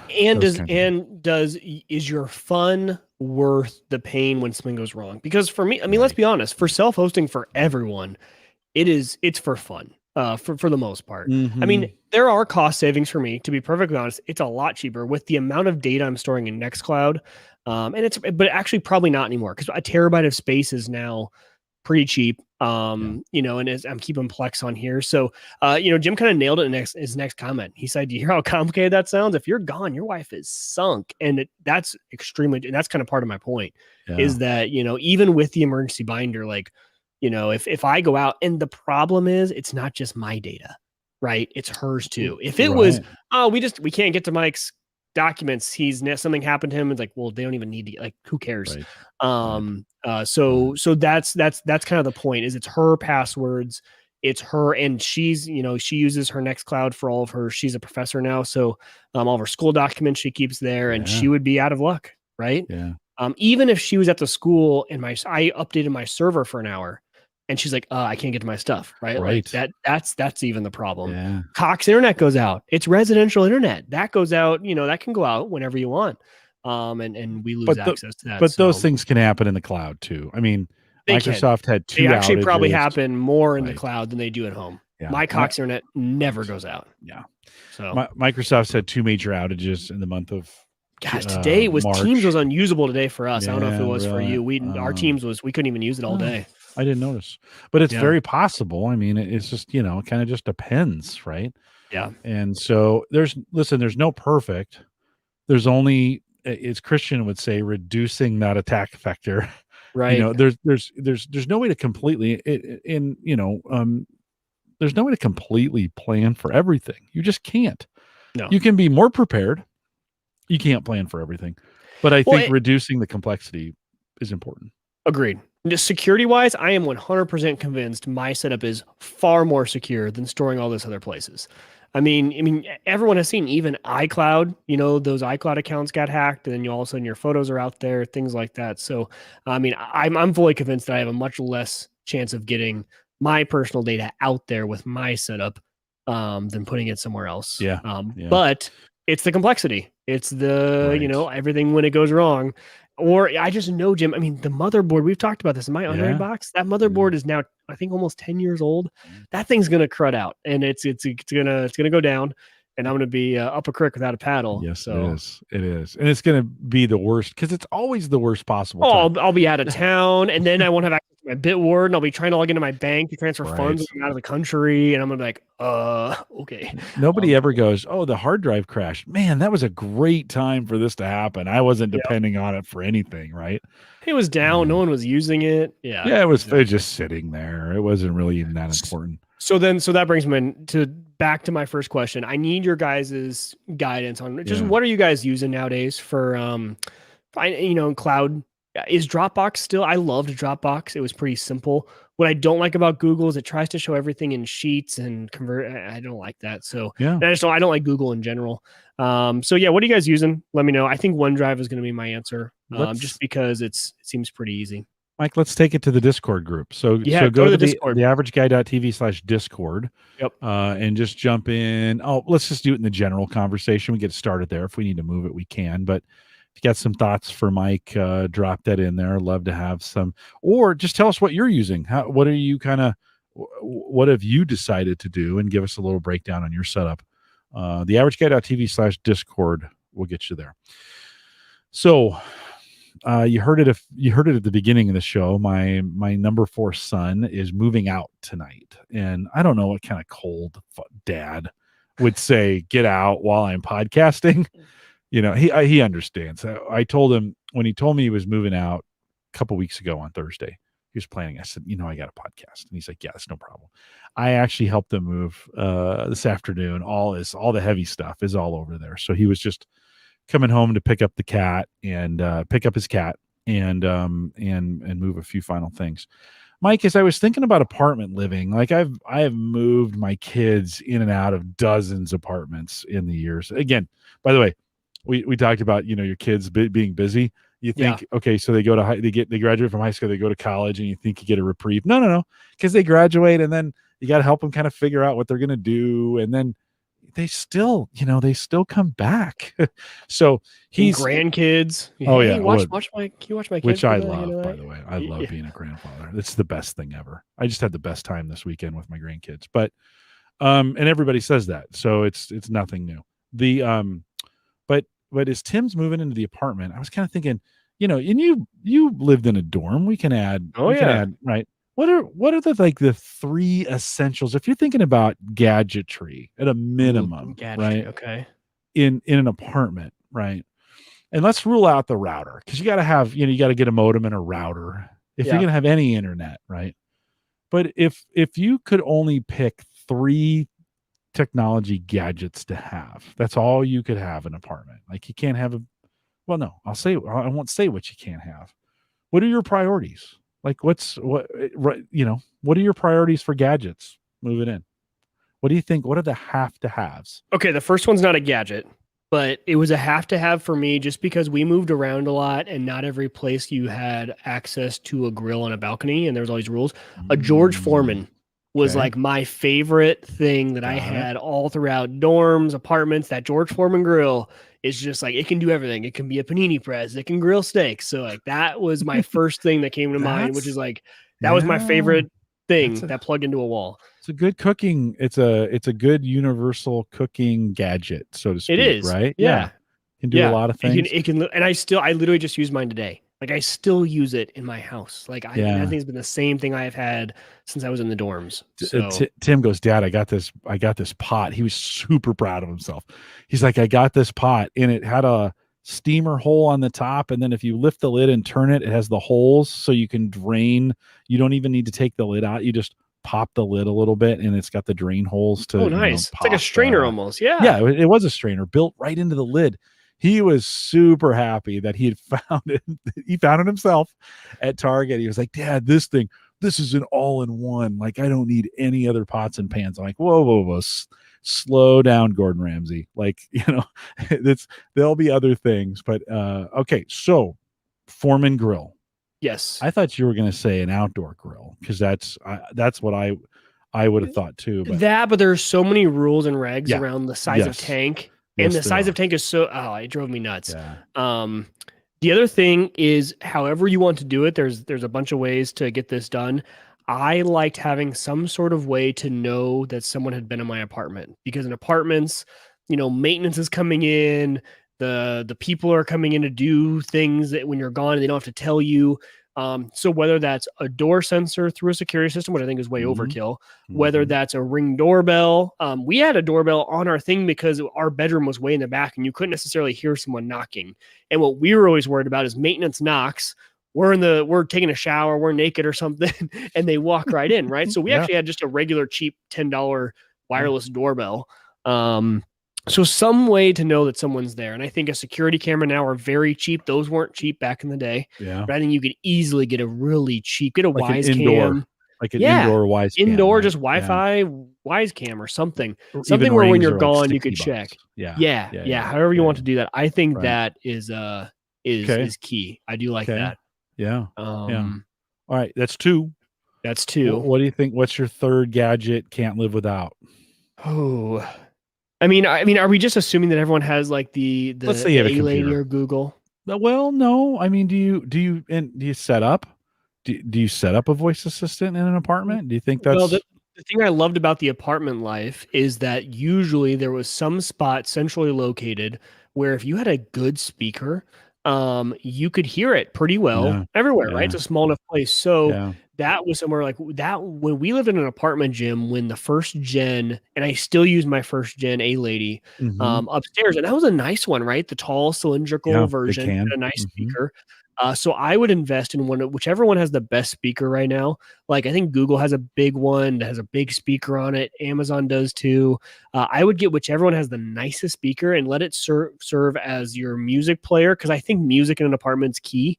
But also have the ability to have some smarts, and then of course because that gives you the Mm-hmm. ability to add on lights when you need to, Right. Right. and all that other smart stuff. Those are three really good suggestions. There's some in the chat room. Jim Shoemaker says microwave oven. Not all places come with a microwave. Apartments, if you get a really cheap apartment, his he kind of hit the jackpot. He got a pretty good price on this thing. It's got a washer and dryer and a microwave and a dishwasher and a really nice kitchen. I mean, I may hang out at his place from time. Nice. I just maybe when Sammy comes home. So we're kidless for 3 weeks, and then Sammy's home here in 3 weeks, but she's bringing a fridge. She has a college fridge, and I'll probably take it to Tim's and we'll turn it into the beer fridge. So that is probably for this guy. That'll be my beer fridge over at his place. Brian says voice assistant. So yeah, Mike, I think I love your idea of finding one that has great sound because his apartment is literally just square and it's in the doors. If the doors are open and that thing's playing, it really fills the whole apartment with sound. Yeah. So love that idea. Nathaniel says extension cord, power strip, and a fan. Never enough outlets. Yeah, he's doing okay there. But Mike? Well, that made me think of actually the one thing I loved having in the apartment, and he might too, because he's a computer he is kind of very gamer, savvy. right? Very savvy. And kind of likes to have power line adapters in apartments are awesome because you cannot, you can't be installing Ethernet in your walls unless he lives in a very, very new apartment. He doesn't have Ethernet run. I use Powerline in my apartment because I had that full server rack in my apartment. But I use Powerline to get over to my main computer because I couldn't run Ethernet all the way through the apartment. And it worked great. And now Powerline has gotten good enough that it works well. So I would say Powerline adapters make a huge difference, especially if he has a main machine that he can't have, because in the apartments, they tell you where you need your router. It's like, well, this is the one plug you can plug into where this is where your router goes. And it's always never where you're going to have your main computer. No, it's not in the center. In this case, it's not in the center. Right. And so he bought a pretty nice Asus Wi-Fi router, Wi-Fi 6, and it's pretty nice. I told him, I said, hey, the cheap ones, the more, like I learned this, the more devices you put them on, the hotter that chip gets, the shorter things last. I have burned through so many cheap wireless routers just because we put so much on them, right? And they're not vented well, they're not cooled well, they're put together for like a nickel, and so I said, spend a little bit of money. So he picked that up. Ron says for him an Instapot, and that to your George Foreman, that's an Instapot. I mean, there's a lot you can do in an apartment, and some of the newer ones, it's as well as Joe saying an air fryer. I think some of the newer ones have some smarts built into them. Like it seems like more and more of those kinds of things are picking up an app or Wi-Fi connectivity or kind of what have you. I'll be honest here. I've been thinking like my next range needs to have an app because I want to fire that thing up. Like I want to go to the HelloFresh site, see what I'm having tonight, and it'll tell me set the oven to 425. Right.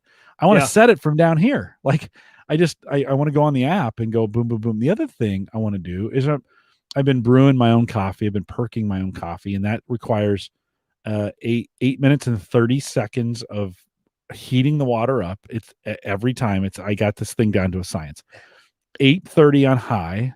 It burps a couple times, and you turn that thing to low. And I tell a lady 4 minutes, then turn it off. Then it's perfect. It's a perfect brew every time. That should be an if this then that thing, right? Where it's like, okay, this is done. Then do this, automatically turn it down. Like that should be a routine I should be able to run right on my stove. Can we do that? Are there stoves doing that? You can, yeah. Okay. And it's actually, I was going to say, it's kind of funny. We were trying to find one without that because it was one of those, like, do you remember when like all the smart TVs came out? Like, no, I want a dumb TV because I'm going to use something external or something like that. And so, because we're obviously replacing our range right now, and then they do have that. I don't know how well they work. The idea of something being able to turn on heat in my house that could cause a fire doesn't sit well with me. Or the idea of Hannah or I doing it with good intentions of I'm going to start the thing.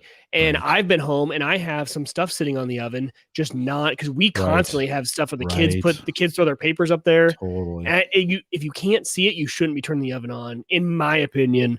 And that's probably because I have kids. If I had two trusting adults. It needs a camera. Oh, there we go. You get a camera on it. Right. Checks, make sure nothing's there, and then turn it on. The oven view, you could just, it would be, I don't know. Yeah. Or like, it's like your backup cam. If you're going to turn the oven on remotely, it automatically turns on the oven cam so you can see maybe both what's on the top and in the oven. I don't know how that would work because I don't know how many times I've left pans in the oven, Same. Oh yeah. Yeah. Well, and I'm Yeah. still wondering, I still want, and I don't know why. Okay, so like we have like, the glass top range, right? Where you turn it on, turn it up with this glass top. And when it's heating up, it's a really big bright red circle. Right. I want that bright red circle to stay bright red while that thing's even just the slightest bit hot. But as soon as it stops heating up, that thing is still burning hot. And there's that little red light in the corner that no one ever sees that says there's still a hot surface here. I'm like, no, leave the whole thing lit up so that I'm coming back after Hannah's cooked dinner and I'm coming to do stuff. And I don't lay my arm right on that thing because I have done that a ton. Even if it's a fake light. I grabbed my cast iron skillet this weekend and there's a pretty good burn right there. So yeah. that the burning thing is just, I don't know. Oh, that sizzle, that sizzle that you hear. And then the pain kicks in. And it doesn't hurt right. Like a burn doesn't hurt right away, like really bad.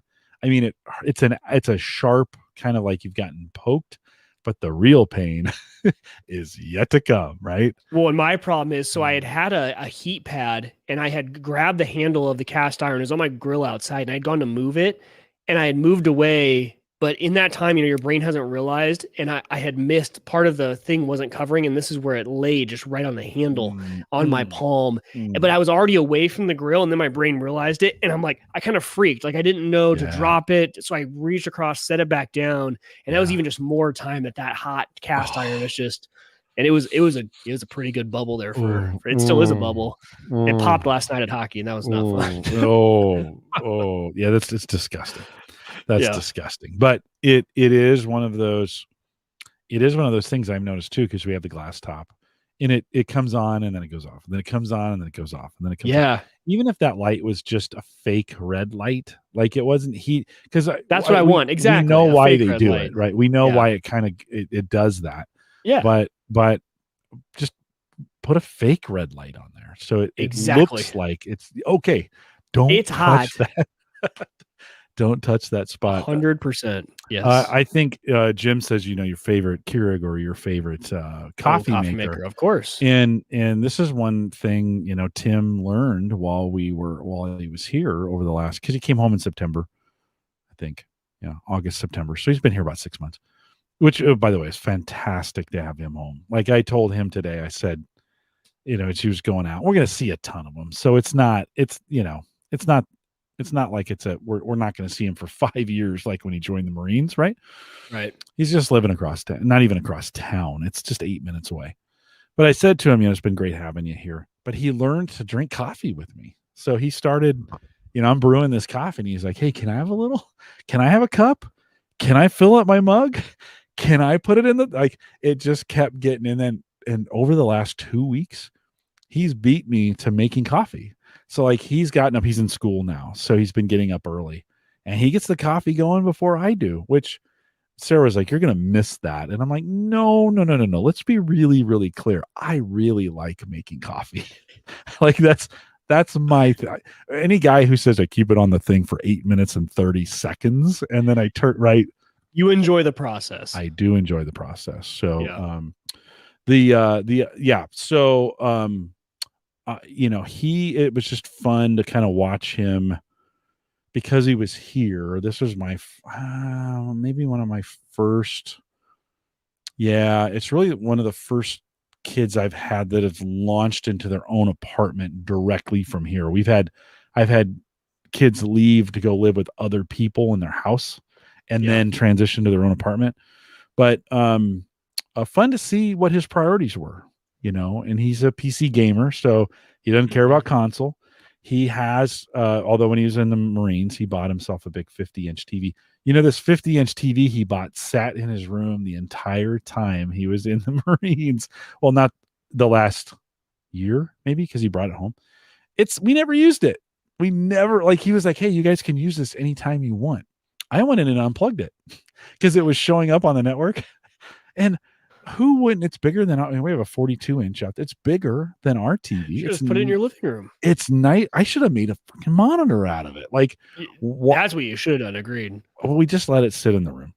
50-inch ultra wide. Exactly. He's going to set it up in a certain way, and it'll be fun to go in the next week or two. We're going to, maybe even Sunday. I think we're going to take dinner over to his place on Sunday.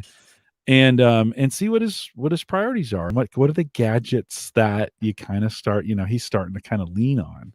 And it's what makes this show so much fun. Like, just thinking about, I never get sick of talking about these things. No, You do know, I. no, it's just a ton of fun. We're going to do a little bit of post show, and we're going to bring in a little bit of a topic that you, Mike, me, and Dave McCabe have been talking about. And Oh, nice. it's not lawn care. All right. No, it's not. If you want to catch the post show, you can catch it on our live page. If you're listening to the recorded version of this or the podcast version, and you want to catch the post show to get kind of caught up on that, you can do it one of a couple ways. One, you can go to the Average Guy TV YouTube page that we have. It's always there if you want to get there.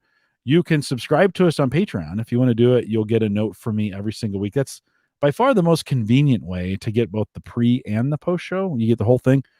Just follow us and subscribe on Patreon. It's I have $5 plans that are out there a month. We appreciate you doing that. I'm running on YouTube. I'm running the listed names of everybody who does that, and we appreciate you guys. You'll get an email from me every week with a link to it. It's certainly the convenient way to get it done. I guess those are the two ways to get it done. So you can do it that way. So hang tight for that. A couple reminders on the way out. One is, don't forget the AverageGuy.tv, both web and media hosting, powered by Maple Grove Partners. Get secure, reliable, high-speed hosting from people that you know and trust. Of course, that's Christian. And so you can get it maplegrovepartners.com. Plans start as little as $10. I don't know, Mike, maybe with the complexity of things, maybe Christian's got a solution for you in at Maple Grove Partners. Maybe it's worth touching That base. is actually a really good idea. Yeah, because that dude's a wizard. Dude, can I Dockerize Nextcloud on your something? Yeah. Something, right? Well, at that point, that's the other. Oh man, there's such a rabbit hole there. I would just self-host on like Linode, right? Like spin up a Linode, that's our account, which is essentially like an all SSD based and cheaper version of AWS, and just host it there. And then that eliminates a lot of. But it doesn't really, right? Like, I would need Christian to fully control it. Yeah. Like, hey, can you run a Nextcloud instance for and me? Offer it, right? He would be. It might be worth the conversation though. Right. Yeah. Just to say, hey, here's what I'm thinking. What do you think? Yeah. Right? What do you think? So if you need a server, you need some services along those lines, maplegrovepartners.com. Of course, we always appreciate Christian and his partnership with the network. If you want to join us on Discord, theaverageguy.tv/Discord, don't forget to leave those messages, homegadgetgeeks.com. Leave us a message. We'd love to hear from you, or you can send me an email. It's the super boring way, but I know some of you do it. Jim at theaverageguy.tv. Find me on Twitter at Jay Collison. Find Uyghur at Uyghur Tech on Twitter if you want to do it. Really, most of the conversation goes on in Discord, so we'd love to have you join us there. We are live every Thursday.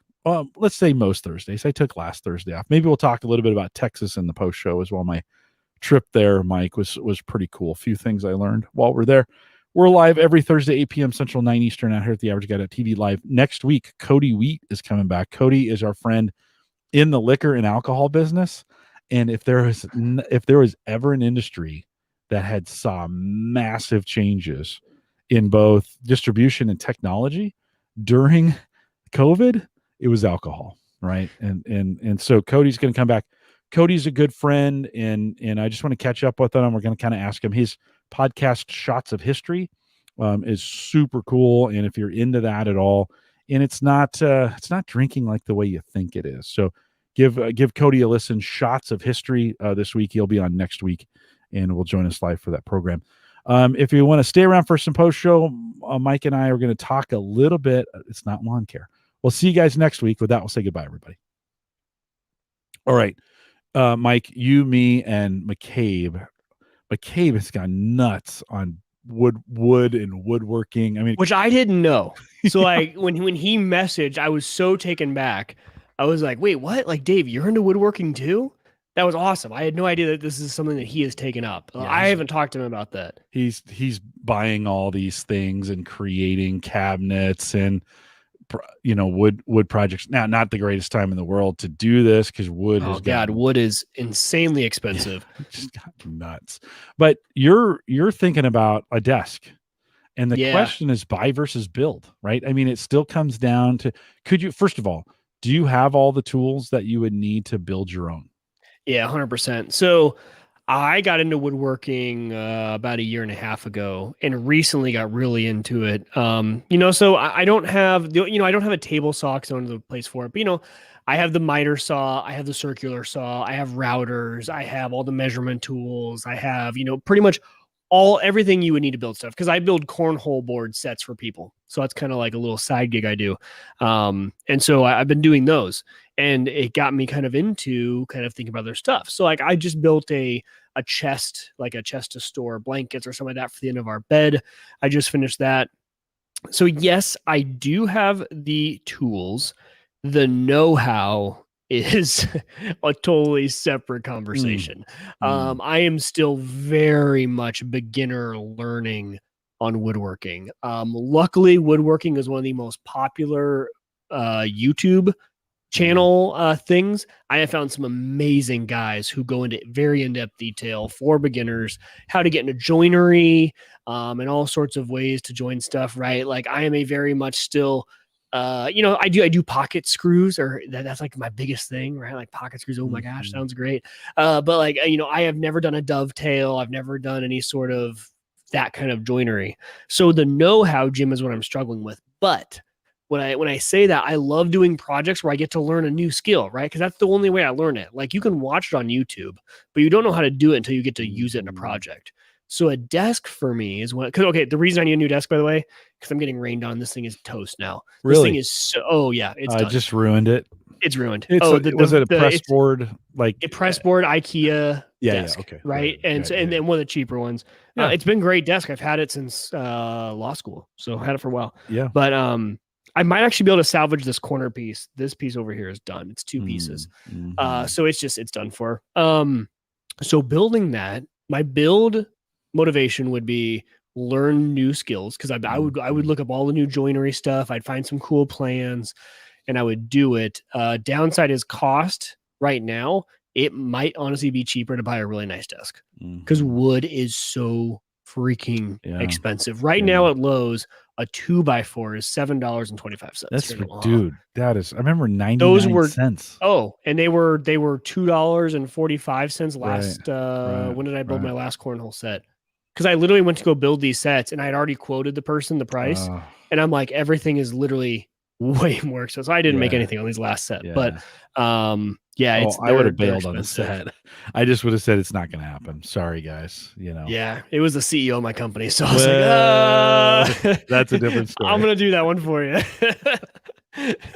It's going to be a gift. And even worse, it was his wife. So I was like, you're so sweet. Right. You did the right thing. But yeah. So for like, have you guys, like, if you're doing a desk nowadays, I mean, there are some cool desks. Yeah. Herman Miller came out with a really cool standing desk. I'm a big Herman Miller fan. But their stuff is outrageously expensive. So I don't know. What's outrageous to you? Like when you look at those desks, what do you go, okay, I'm not paying that? At what point do you stop thinking about it being real? It depends on I still haven't decided what I want to do. Right. So like for this size of desk that I'm used to now, I have a full corner extending all the way over to here. Like that's to get a desk this size. I mean, that's going to be, north of probably $1,000, right? For a really nice desk of that size. Woodworking wise, I'm not sure what I could build that for. Probably a lot cheaper. I'm not a huge sit stand guy when I'm here, because I'm going to be going back to the office, and everyone has standing desks at the office. So I'm not too worried about that. When I am home, I'm gaming, I'm going to be sitting down. Like I said earlier in the show, I don't sit here and watch YouTube. I'm on my phone, other places. So I don't know. You have no patience for building it? Joe says he has no patience. Yeah, for building it. It's my favorite. Like getting out there, and because after work, especially if you have a desk job, you've been sitting in the same spot, you've been using your brain all day. To get out and use your hands for me is like such a stressful. That's why I love building the cornhole sets. It's like something I can do that's not mentally taxing, it's physically taxing with your hands, and you do have to get creative with how to do it. I'm not saying it's easy, but it's a different type of challenge. I love it. I can go out and work in the garage all night long on projects, and I don't mind. When it comes to staining and painting, I hate that aspect. I will complain about that, but the building part of it, I love. Yeah. I don't. this desk that I'm sitting at, I bought when we first moved into the house. So 21 years ago, I bought this desk, and it's beat. Like, don't get me wrong, it's there's some chips in it, but it's still like it still works really well. And I kind of think, do I need a new one? It'd be nice, but as I've stared at it for the last year, you're kind of like, well, this thing's kind of. But again, like we talked about in the beginning of the show, I kind of like the worn in, Yeah. used. I want the old baseball glove. I don't want the new one. I like things with character. So I would, Mike, I guess, again, this may be something we can take to Discord and kind of have that conversation. I think to build a really nice desk, if you can do it for the same price you'd buy it, and you get the added benefit of building it yourself, and learning new skills and along the learning new way. skills, Because I'm going to have to learn joinery, some more Right. advanced joinery there. Now, self projects always cost 6 times more than you think, and they take 6 times longer. So, Yep. you got to kind of know it's probably going to be twice as much to do this, and it's going to take 6 times as long to get it done. You're not. But my wife thinks I'm so sexy when I'm working with wood. So there's that added benefit of like the wife factor when you're like building stuff. Like when you you got to build your own then for sure. You got to for sure build your own. I don't know if you guys ever experienced that, but build something in front of your wife and they love it. Fix stuff or build stuff. Nothing is more attractive. Joe says I'm fine if I can cover it with paint and caulk. I could probably do that to this desk right now. Yeah. I could wring this towel next to me. I could wring this thing out right now. Really? I'm trying to let it still soak up some stuff here. We need to get that. Get you out of there. Go ahead. Well, I was gonna say the only other benefit to building is I can do my custom dimensions that I want. Right? When you build it, you get it exact what you want. So no, because you always mess something up. So you do. I'll end up 2 inches short on one side because I mess up the cut. But in general terms, I'm gonna get the size that I want, which that's the other attractive piece to me is I'm gonna be able to build something that really fits this space. I do have a weird space, so that might be one more benefit. Me too. Yeah, no, I have a very weird space down here. And it's kind of one of those things too where I've thought, like, do I want to get these things on monitor stands? I've got these multiple monitor setups where they're one over the other. I don't, I now that I've always had 2 monitors this way, side by side, but then I stacked them on the sides, and I should put those on monitor mounts. And then I'm like, no, I change that stuff too often. Like Right. I'm moving stuff around, and I don't know what will happen this summer. By fall, I'll be back at work full time. On prem full time, unless we have another surge or whatever. But right now it's looking like that's going to be the case. Well, that's going to completely kind of change. By the way, I'm going to miss being here. I love being down here at this desk. I really do. But it's going to change things. And so, it'll be like, I want to move stuff around. So I kind of that's the reason I like things just hodgepodge, is because I don't ever keep anything the same long enough for it to become a thing. Right. I'm like, oh, this would be better this way. And then, I'm starting to pull wires and cables and all those other kinds of things. So, I think back to the, do you buy or do you build? I think for you, if it brings great satisfaction and you can do it close to the same price that you'd buy it, I also think we're going to see a spike in those kinds of products. So if you wait any longer, if you were gonna buy one, you can't wait till tomorrow. I think they're already this high. I mean, they're already. I was looking at some prices and they seem high to me. They've already adapted. Yeah. Let me look up that Herman Miller desk. It's a very simple desk, and just see what it's running for today. I mean, we all know Herman Miller chairs are relatively expensive, right? Yeah, You're looking at the pretty good. Yeah. Okay, desks right here. Jim says, by the way, you're looking it up. Jim says the sexy factor is the sawdust on your arms. By the way, I don't know why that would be sexy, but it is. I agree with him. To each his own. And Brian says, Tim the Tool Man. I love that show. It's Okay. still good. It's still good. Like when I watch it, it's still funny. Not appropriate all the time, but it's still pretty funny. Let me pull this over here. You guys I can just share with you to kind of show you through. So it's a riveting audio. Mike, as you're bringing it up, I'm watching the weather and we have I don't know what's going on, but literally there's just a stream of rain just coming. It just keeps coming through Omaha. It's not very wide. I mean, is it right maybe, now though? Because I have been getting it picked up mid show. Yeah, no, it's as going, it just hit my arm again from now until midnight. Okay, rain. Yeah. It's driving me nuts down here. Yeah, no, but anyway. it's like the width from Lincoln to Red Oak, right? And it's super skinny, but it just keeps going, northwest to southeast, right through Omaha. Sorry, man. It's never going to end. No. So okay, so here's a basic Herman Miller, right? I mean, look how big this could not be more basic, but it is sit to stand. I mean, you're looking at $1,700, right? And even some of the other ones from them. Does it need to be? Does it need to be Herman Miller, or can you go with a $600? I'm using them as kind of a benchmark. I don't know. I shouldn't be because they're on the high end. I know they're on the high end, so that's kind of why I'm saying okay. I could probably get it for cheaper, right? Like I could go to IKEA and get the same exact desk, but I can't remember how much this was. That's the bottom. Like there are probably some good standing desks that are in that $600 or $700 range that would get you the motorized memory. And I probably don't even need sit stand, right? So I could just do. But even this is crazy. Look at this. It's a leather desk. That's probably why $3,000. Oh, it's ridiculous.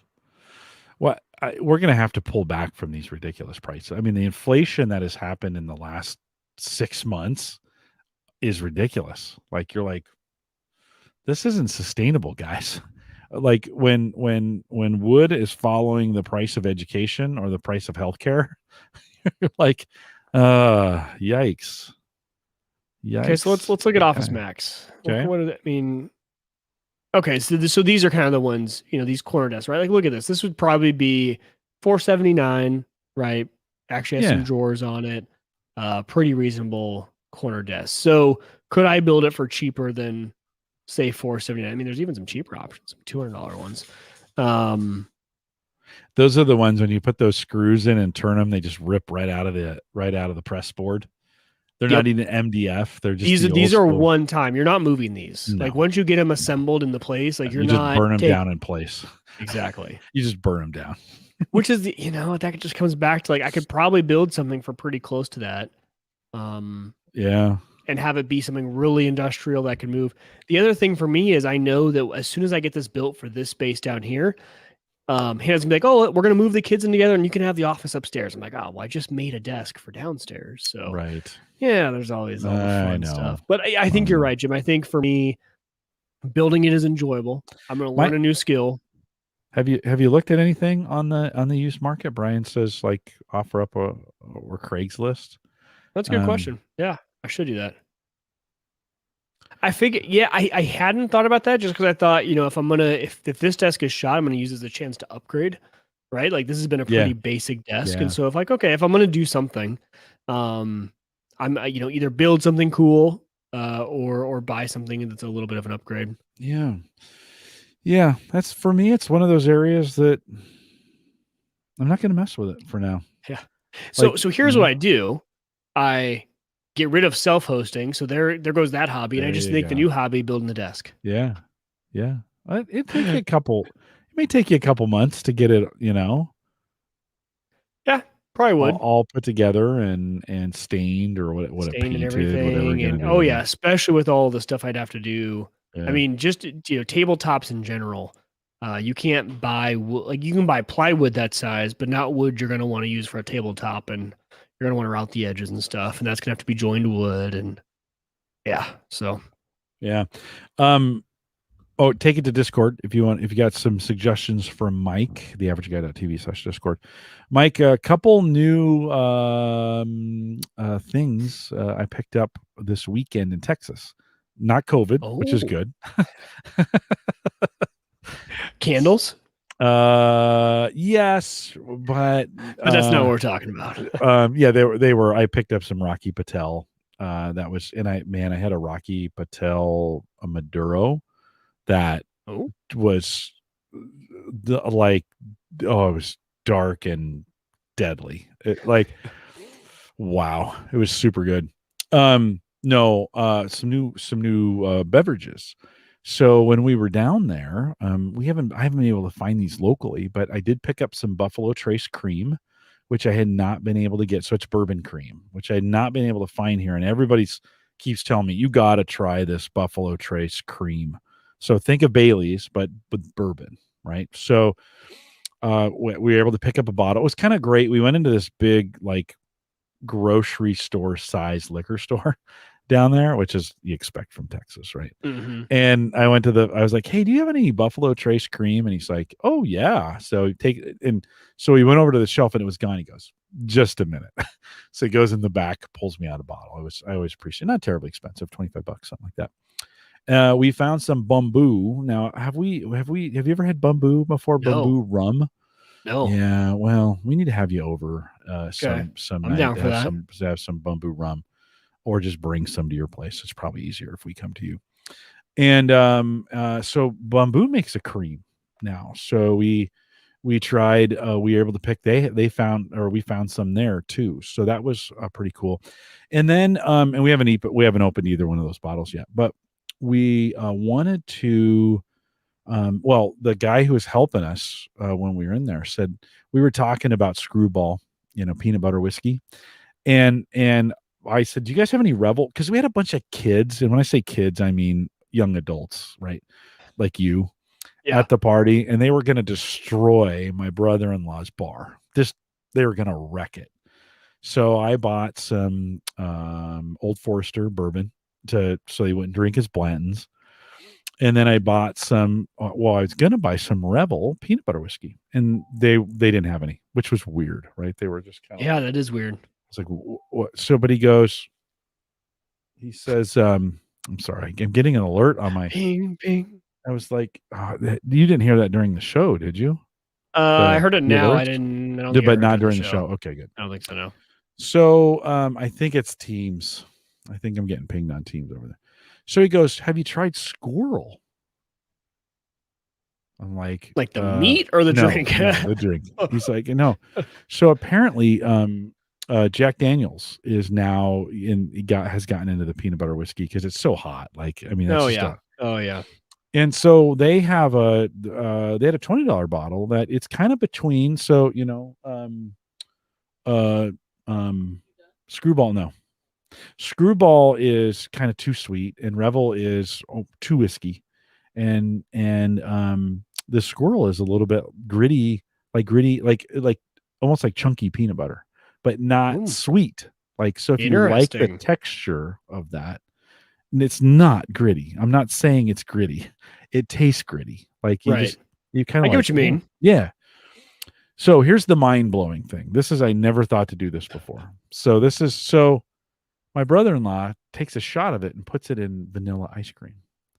And It's dude, genius, actually. life changing. Like all of a sudden you're like, why have I not been doing this all along? And then you think, It's like a root beer float, right? yeah, But just with with the peanut butter whiskey. with peanut butter whiskey.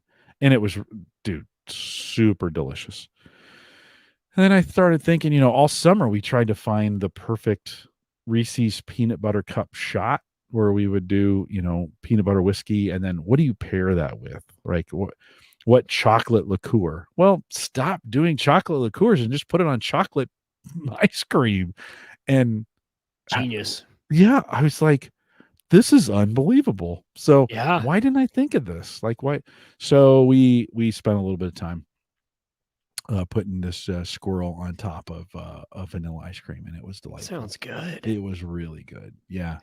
And have you guys run into at my hockey tournament the other weekend, the craze was banana. I don't know if it was whiskey or rum, but banana flavored stuff. So the Probably bar at the rum. hockey rink was Probably like, rum. dude, we can't keep this stuff in stock. Like people Yeah. have been like peanut butter and the banana stuff both. Oh yeah. They've just been going like Yeah. hotcakes. And I was like, I never heard of banana flavor. He's like, I Yeah. know, sounds weird, but people love it. And it was banana and not butterscotch. No, it's banana. Okay. Wow. Yeah. Wow. Interesting. Yeah. There's Patriarch does kind of does it tastes more like butterscotch, but they call it banana. Okay. And I was like, no, it's really more like butterscotch. Well, I didn't try it, so maybe it does taste like butterscotch. Yeah. But they call it banana. I don't know. If you Sarah just came in, I need to go talk to her. So if you're joining us live, Mike, hang tight for 1 second. If you're joining us live tonight, thanks for coming out tonight. Appreciate you guys. I made it back without COVID, and I actually got my first COVID shot on Monday. So I'm well on my way to full vaccination. I get my second one on this coming Monday. I'm 3 weeks out. So but my roof isn't leaking either. So we will see we will see you guys next Thursday. Cody Wheat's coming on. Take care. We'll see you guys next week.